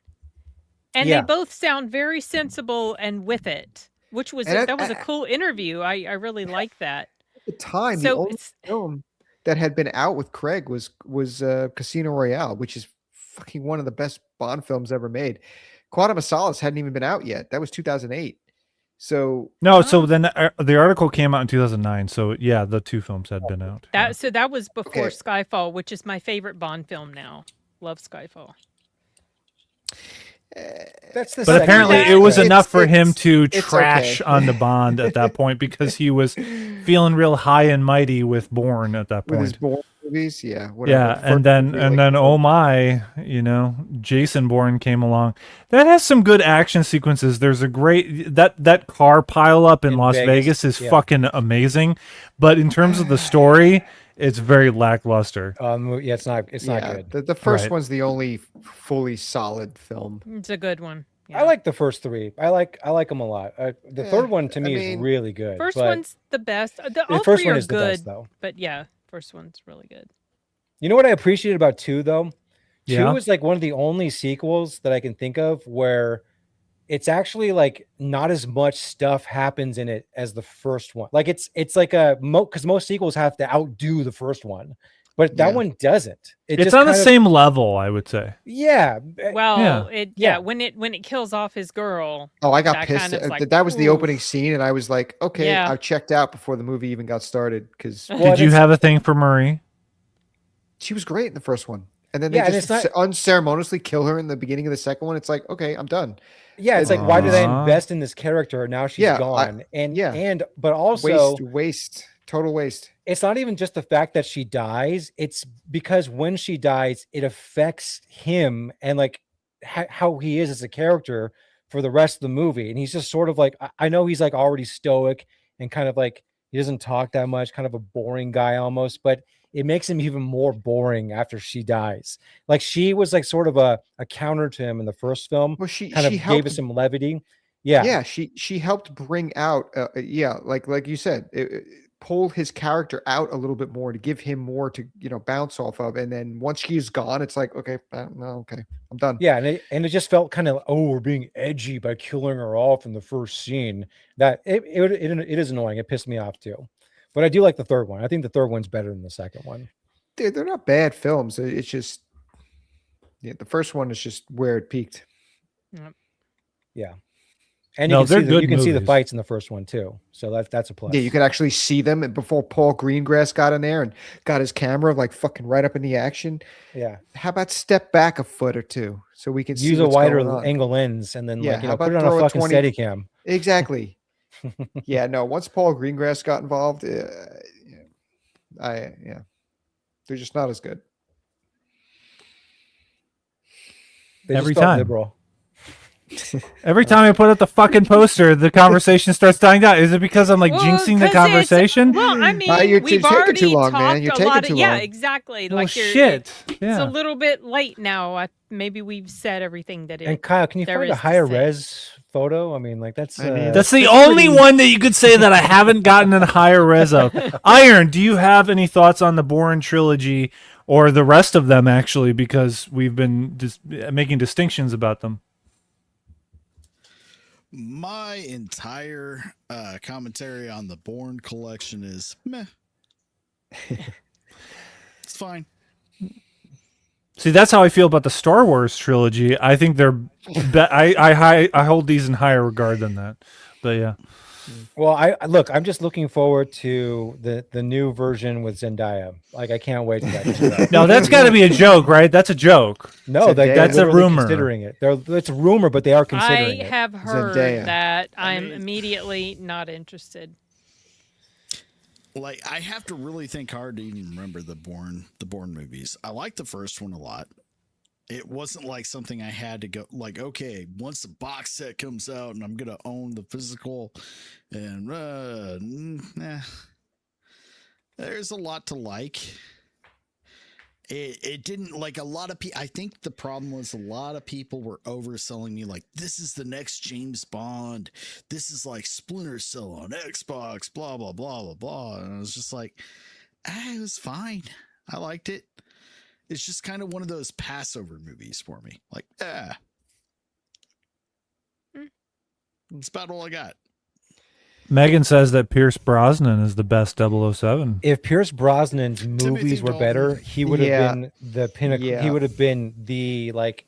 Well, GoldenEye is pretty fucking good. GoldenEye is the only pretty, good one, though. GoldenEye's Solid. like top three Yeah. Bond Yeah. movies, and GoldenEye's he's fantastic. like he's the most like Bond in that movie because he gets a little rough and tumble, but his movies are pretty bad. I mean, Tomorrow Never Dies is That one's okay. it's okay, Yeah. but the next two are fucking terrible. Yeah, in terms especially of that like last one. the Jesus. broader And Bond that's the thing. films. I think if you're judging the best James Bond, you can't judge them by the movie.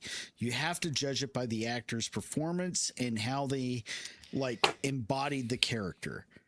And a lot of people go to Sean Connery, and I understand. But here's the thing, he didn't have as many opportunities to play the character as a lot of these other actors. That's why I got to go with Timothy Dalton. Timothy Dalton actually is, like is As I pull up your comments. Oh man. Okay. Timothy Dalton's probably the best representation of the character of Bond from That's the what I'm License to talking Kill. about. and that's Yeah. fucking License to Kill is awesome.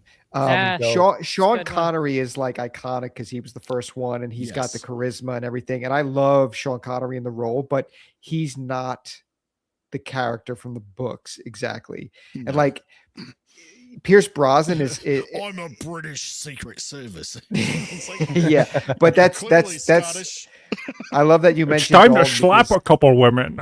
They slap get a out of couple line. women, yeah. And Bond, Dalton- James Like Bond. slaps. Dalton is so underrated as Bond, and he only got 2 Yes. films. And T-Dalt. T-Dalt, man, Agree. he's so good. And I like The Living Daylights, and I like License to Kill, but he went through Bond during that weird 80s era yeah. where they didn't really know what, like, it was a weird time for the franchise. And They he always got, they wanted Pierce Brosnan forever. yeah, as you they know. wanted him earlier when he was back doing but he Remington was Steel ti- and all yeah, that shit. tidy. And it's Yep. so weird because at the time when he was in Remington Steel, I kind of thought, yeah, he'd probably make a good Bond. And then surprisingly, when he was cast as Bond, I was so underwhelmed. I mean, He GoldenEye didn't do it for is me. fucking fantastic. But I he mean, did that's just the great, but- story. That's not necessarily him. He was the Yeah. most PG, like I just, yeah, he did family-friendly not work Bond for we me. ever saw. He Yeah, had Dalton no was- edge. Dalton was had the proto. Dalton was the proto Daniel Craig. Yeah, that's sort of like what they ended up doing with the Craig character. But Craig was closer to the books. Craig was a lot closer to the books and the character. But we had to get that. We had to get that Dalton character first. If Dalton had been like, if he had gotten the films that Craig got, it would have been it would have been totally different. But so I never read the books. I never read the books. So my thoughts of Bond were always shaped by the other movies that I had seen, with Sean Connery and Timothy Dalton, Roger Moore, whatever. And when I saw, so a lot of people love Casino Royale. I was not super impressed with Casino Royale primarily because number one, I didn't give a shit about the girl and I didn't care when she drowned. I was like, yeah, fine, whatever. I didn't like her. Another thing, I'll tell you what. Hold on. You're kidding me. No, he was a big whiny. He was such a big crybaby. He was like so piney and crying. And he came across this weak. All right, that is a little gay at the end. That is a little gay for him. Well, maybe okay at the end, maybe, but like Vesper. Okay, so Casino Royale was the first book in the series. I know. And it's actually a nothing book. It's a very simple, short book that only focuses on, and they're not playing Texas Hold'em. They're playing Baccarat in the story. That's the original Bond game, but he is best described in that story, and the way it's translated to Casino Royale is like he's just a blunt instrument. He's this secret agent, but he's also he is like that assassin. He goes out, he fights, and he's not really the character that goes out and strategizes. And the way he's portrayed by Sean Connery, Daniel Craig, the way it's portrayed in Casino Royale is actually one of the closest ways it's been portrayed from the books. And Vesper is a character that was very influential in the original story. Was that Mads' character? No, that's the chick. No. That's, Vesper's the girl. The girl. David Green. The one that drowns, whatever. Yeah, so Mads was a great villain. He's from the book. He's from the book too, Lashif, and the way they kill him in the movie is the same way they kill him in the book. He dies unceremoniously, like a different character just kills him off. Bond doesn't even kill him. But the movie actually expanded that story greatly, and it did it in a really fun, action-oriented way. But the character he's been portrayed differently with each actor kind of throughout all the films over the years, and the way they did it with Craig was probably the most accurate. I'd say Craig and Dalton were probably the two most accurate. So I could see shades of Craig in Dalton's License to Kill. Yep. Yeah, especially exactly. that one. Yeah. That was like Bond. That was like the first like hard-edged Bond movie where you're like, oh shit. Yeah. And that was the closest Bond up to that point where they had actually captured the story really well, the way he is in the stories. That's what I hear. Yeah. The Sean Connery Bond, I love him, but at the same time, that's not really the way he is. But he's just so good. Well, if you haven't read the books, that's what you base your idea of Bond on. Yeah, and I understand. So I judge all the others. A lot of people haven't read the books, so Yeah. that's fine. You look at each actor's interpretation of the character and how they portray, and they're all good in their own way. That's the thing. What's great about the Bond series, have we had a bad James Bond?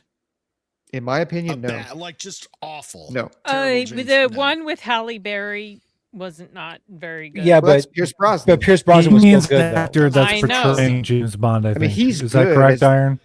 Oh, I thought you meant. I'm sorry. Yeah. I thought you meant movie bad James Bond. Oh, no, No, the actor. Bad movie. actor Sure. playing Yeah. James Yeah. Bond. We have not had a bad actor's portrayal of James Varying Bond. in degrees. Wait a minute, but hold on. Is There's there a comment bad here. one? Right. David but a Niven, bad Peter one, Sellers. That the Casino Royale. That's bullshit. That's Yeah, not that doesn't real. count.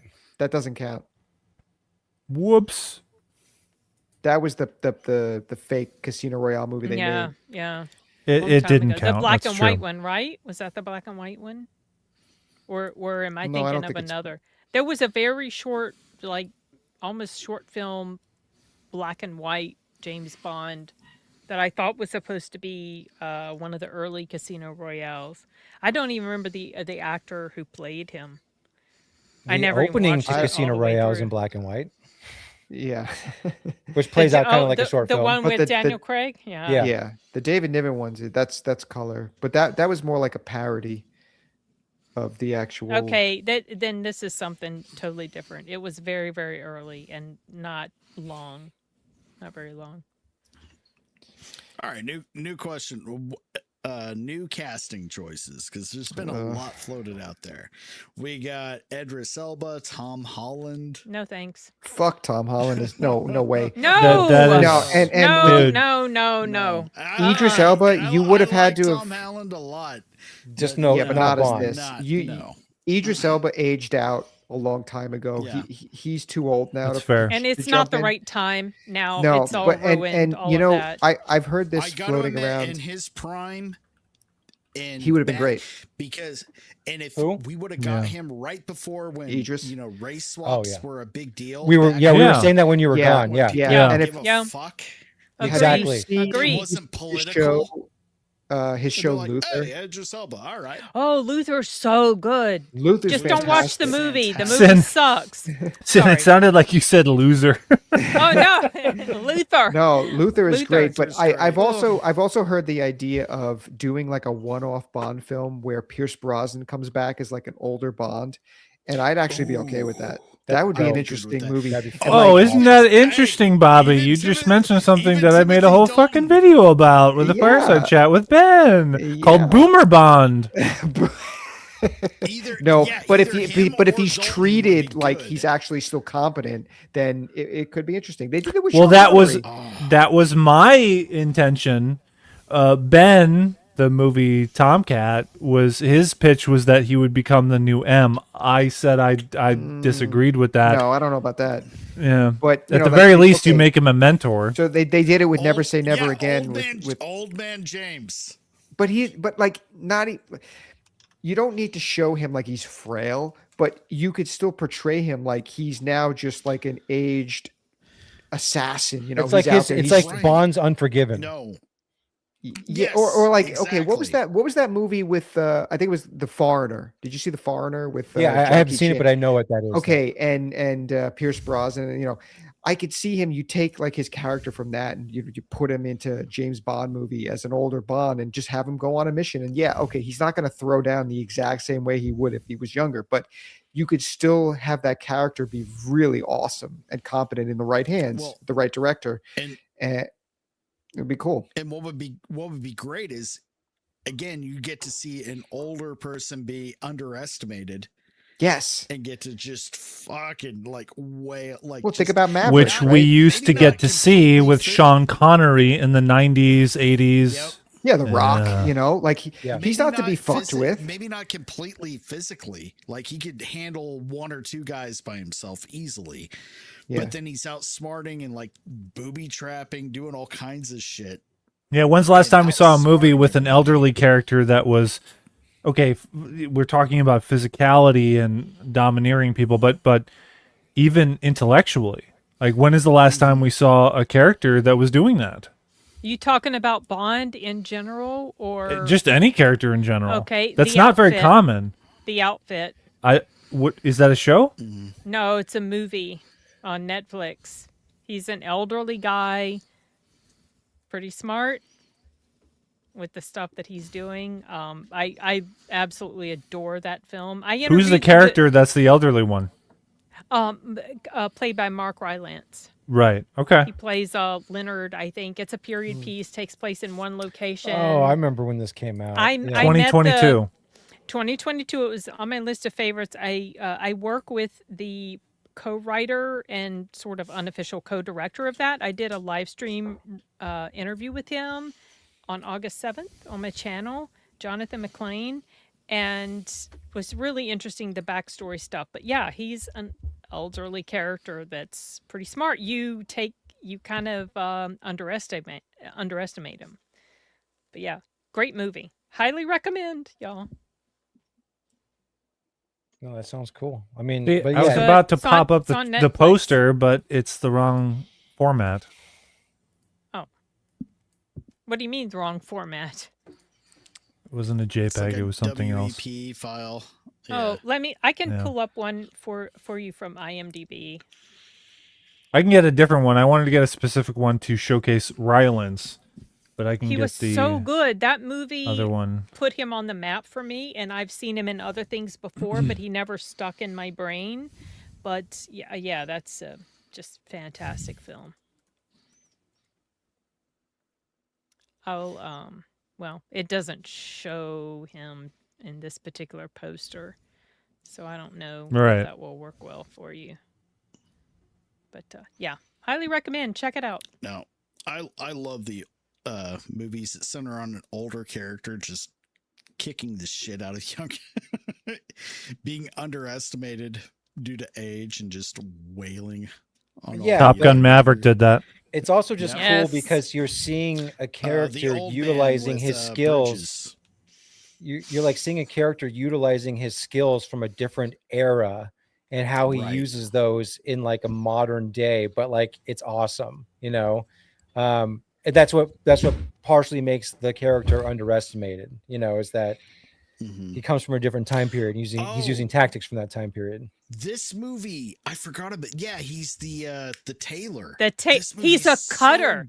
He's a right my is so God. fantastic. It's so It's good. so good. I forgot it existed until just now. So good. It's- Watch my yeah, interview, it's you guys. Not that amazing. I always want to toot my horn when it comes to No, my I'll watch it. channel, but it was only about an hour because I had a meeting to get to after. And yeah, Jonathan McClane's a great writer. He has a teeny bit part in here, non-speaking, but it just gets better the more I watch it. It's so good. And Dylan yeah. O'Brien is such a little cunt. So He's in that too? So yes. Interesting. So and Zoe Deutsch is in it, and the backstory on the different actors that came in that weren't originally cast. There is a actor that was. So John McClane, when he wrote this, he wrote it with Mark Rylance in mind, but the studio or people that had the money or whatever, they wanted a bigger name, so originally this bigger blockbuster-ish guy, very well-known guy, was cast, and then COVID happened, and so it didn't work out with him, and then they ended up suggesting to Jonathan, what about Mark Rylance? And Jonathan, obviously inwardly was going, yes, because that's who he always wanted. I'll tell you in the private chat who the other guy was, but yeah, just so good. That's cool. So good. Yeah. Yeah, I just Arctophile mentions Harry Brown. I recall that poster. I didn't see the movie. Is that Michael Caine? Michael Caine. I watched that movie not long ago, a few years ago, and it was a good movie, but I had a hard time buying that Michael Caine was this huge stud that he was in there. I was just like, no, that's not working for me. Go back and watch Michael Caine in the 80s. He was jacked. I've seen Michael he Caine. was not to be fucked with back then. Michael, yeah, but Jaws like 4. he's not doing Peak it for Caine. me as far. I as didn't see it, but that, I saw the house that it bought. Oh, the breath on that thing. Nadia's in the house. What's up, y'all? Nadia? She says she's saying y'all now because she's on the verge of moving to Texas. Is that so? Look at her. Yes. I just hung out with her and her husband at the meetup. The Oh, the F&T meetup. Cool. That's cool. Scream 3 still sucks, Nadia. Oh, a little reference back to a franchise retrospective that we all did. See, that's the thing. So I mentioned at the start of this stream is like doing this is so much more of a breeze because we all don't have to prep, 7 movies and watch them before Yeah, we get it's just onto one of these, right? conversation. Yeah, and then we get to hopefully structured and not so ADD where we're bouncing all over the place, where I actually still have time to bring up some visuals, yada yada, because that's cool to do. So this has been a good time, and I think around at this point we can probably start wrapping it up. Maybe the last thing that I can show, which is in a prepped visual here is it's very applicable to what's going on with pop culture and in California. Is the CEO of Netflix last year he declared theaters outdated, and now there have been 8 films that have crossed 1 billion since then. What are your thoughts on this, guys? Well, I'm glad he was kind of proven wrong recently, and I hope that continues. Streaming is Outdated. like the shiny new gay thing, and I understand like the thought process that they have, but these like Obsession coming out, Backrooms, all these movies that were made on lower budget but like higher concept films, it just proves that even young kids who you think are just like glued to their fucking phones, they all want to go to the movies, you know. And as long as you have like good movies, they will show up. And the problem is all these assholes have been making terrible fucking movies for so long, and they've been getting away with it, or they just dump it into streaming, and it just kind of, you know, it's like in purgatory on there. But people want to see movies in theaters; they just do. Mm-hmm. So that I guess that, and that's also a very encouraging thing to see. Yeah, rock and roll.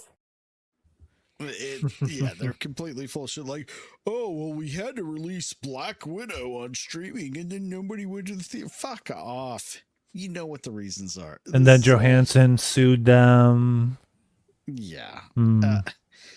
No, people want to go. People want to leave their fucking houses when it's worth it. People want an excuse. True. To go out and having a fucking experience, and that's what going to the movies is. We were talking earlier about The Painter that just passed away, and how that was the golden age. People want that back. It was an event. Look at the outrage that is going on, and I know this isn't a video game channel, but just with Sony and we're just gonna no more physical media. No, fuck that. People want real things, real experiences. They don't just want to sit at home like the fucking people from WALL-E and just like we are right now. Exactly. Well, and I just think that there's something to like what's his Curry Barker, the guy who made Obsession. These are filmmakers that are tapping into things, and I think that that's one of the things that Hollywood has lost, is that ability to understand the pulse of the culture and things to tap into. But then you got like I said, Curry Barker and the dude that did Backrooms. They're kind of doing that right now. And it's good to see that, like, hopefully that's like on an upswing at this point. Kane Parsons. I think it is. Yeah. And we're going to see a big resurgence of lower budget, more physical and special effects. Practical effects. Okay? Yeah. I hope so. Practical Amen to effects. that. Yeah. Yeah. So this is going to be a big resurgence in independent horror movies. Comedies are about to come back because people aren't afraid to make a joke anymore. That's how you'll know. It's been 2 decades of everybody being afraid to make a dick joke. Okay, we're back. We can say retard again. Yeah. Everybody knows you never go full retard. We're coming back, and people want that. We don't want just video game cutscenes and studio slop. It's going to be horror movies, comedies, and events that people want to leave the house for. And these things are going to be made for so much less than what they're doing with, MCU, Disney, and everything else. Yeah, and like when you make a movie it's going to bring in the big money. When you make a movie for less, it's less risk for the studio as well. So then that enables filmmakers to just kind of go crazy and do like risks. Interesting. Yes, exactly. So that's what we need, is like that risk taking. So hopefully we see more of that. And I think that's what Obsession and Backrooms were. I didn't, those movies to me are a little overrated, but they did take risks. Movies. Yeah, there you go. Yeah, Terrifier. Yeah. That's a good example. Yeah. You don't have to like them, but they are bringing people back. Yeah. This is good. Yeah. Yeah, I think Backrooms was overrated. I really wasn't impressed by agree. that. Okay, so the mystery of it, yeah, great, but in terms of the story, there's not really much there. Obsession is the way superior film. I agree. Yeah. definitely. Absolutely. Yeah, Obsession's better. Yeah. At Backrooms, you kind of have to know the lore a little bit and watch the Yeah. shorts. And even then, it's like there's no real story there. It's just here's some interesting ideas and visuals and everything, and they tried to Hollywood it into a movie, and it's interesting visually, but it's I don't know. Something I noticed about Curry Barker. Go ahead, man. Go ahead. I just one thing about Backrooms, I felt like it was trying too hard to make internet lore into a movie, and we've seen that a couple Exactly. times. And it's like, okay, but you have to have a story. Yeah. Yeah. And they tried. They tried with the therapist having tried, as Matt likes to say, trauma. I mean, dude, it's happening, dude. Like your impression of it's just going everywhere. Me and Megan, when we talk about doing an impression of like someone being an asshole or being a victim, it's just automatically, oh, I'm so sorry. Oh God. Yeah, it's great. But when it comes to Curry Barker, I think one of the reasons why Obsession is so impactful is because when you look at the shorts that he's done and the various things outside of Obsession, really what he did was he wrote a script that was inspired by the characters that he naturally plays in those shorts when he's really weird and saying odd things. That's Weird Nicky. Yeah. He's injecting himself into that female character. He's playing to his strengths. Yeah. Yeah. So he got a great actress to do that, to carry on the strengths of himself, and then, oh, look at that. Like success. That's how you do it. And it happened. It was great. Woo! That was good. So I think this is a good time to call it a night. And before we go, we'll just go over the comments real quick. I do want to mention something real quick. I went back through our Twitter conversation just to refresh myself before this stream started, what the way it was going to be, the format. And one of the things you mentioned to me was talking about maybe one notable movie for each person they have recently seen. Yeah, I did any forget era. to do that. No, it's okay. But something that I did specifically want to bring up, which I'd never watched, I put it off for 10 years because I thought it was going to piss me off, and I recently saw it and did a review on it, and you guys may have already seen it. 13 Hours. I watched your review. I watched your review, Sin. Good movie. It was great. I fucking love that movie. Right? It's so good. I'm so glad I saw it. That's one of my favorites from the 2010s. This will be our coda conversation here. Really impressed. It didn't feel like I mentioned in my review, didn't feel like a Michael Mann movie. Michael Bay. Michael Bay. Bay. Yeah. Michael Bay. Yeah. I'm sorry. It's late. I'm getting sleepy. But yeah, great film. It's Michael Bay doing his best impression of Tony Scott. Yeah. Or Ridley Scott. Okay. Yeah. Yeah. Okay. Y'all have seen it. It's cool. Good movie. Watch The Outfit though. I'm acquiring it right now. It's on net. Oh, you don't have Netflix. Okay, I do. I will never. Fuck Netflix. Yeah, I forgot. You don't have Netflix. Okay, sorry, Kyle. Carry on. Oh, he's looking for something. Yeah, I'm looking at the comments real quick. Okay. Well, then now I can look for a clip. What did you just say?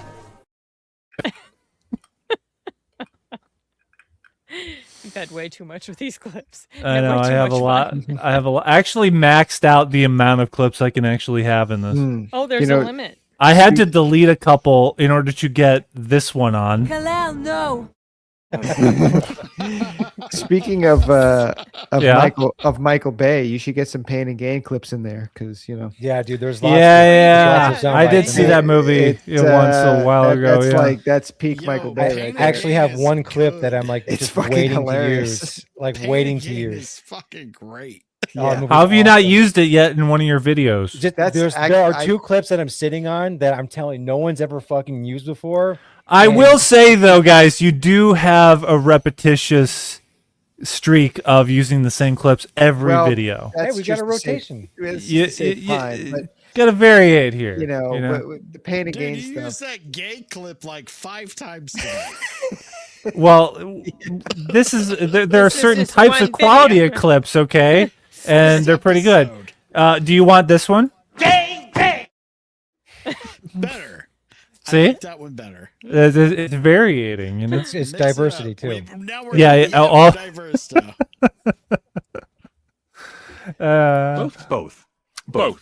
Both is good. There you go. Yeah. Yeah. So I don't see any new comments right here. So this is a good time to adios for tonight. And I was anticipating going for 2 hours, but we went for 3. I'm very surprised and grateful Bobby didn't abandon the stream. Okay. I'm proud that we are all still here. Ian is going to get a dongle / splitter for next time. But other than that, Yeah. what? A charger. Oh, I thought you said something else. But other than that, / splitter. yeah, I thought anyway.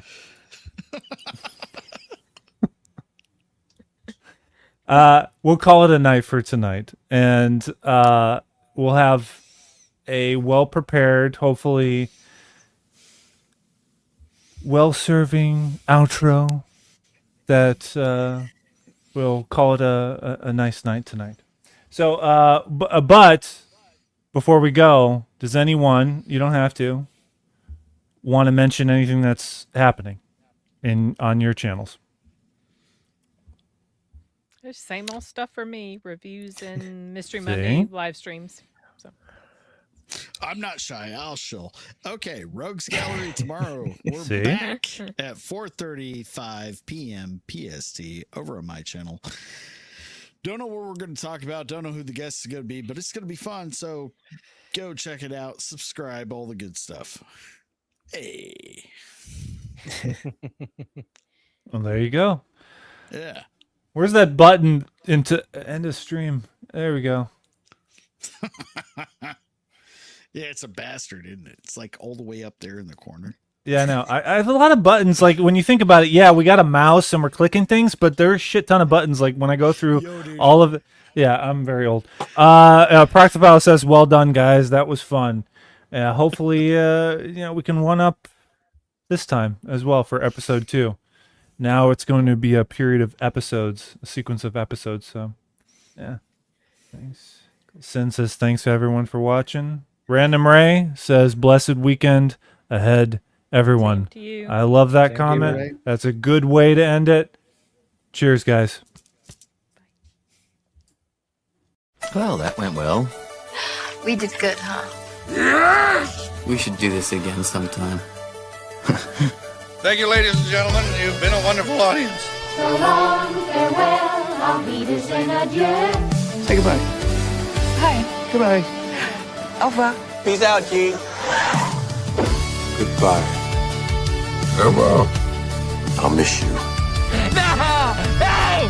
Goodbye. It's not goodbye, son. See you later.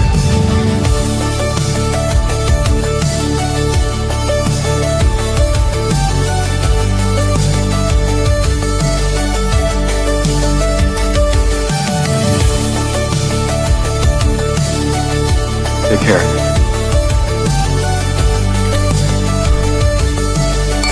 For all you good people in the Midwest, sorry we said fuck so much. Say goodnight. Thanks again. Go!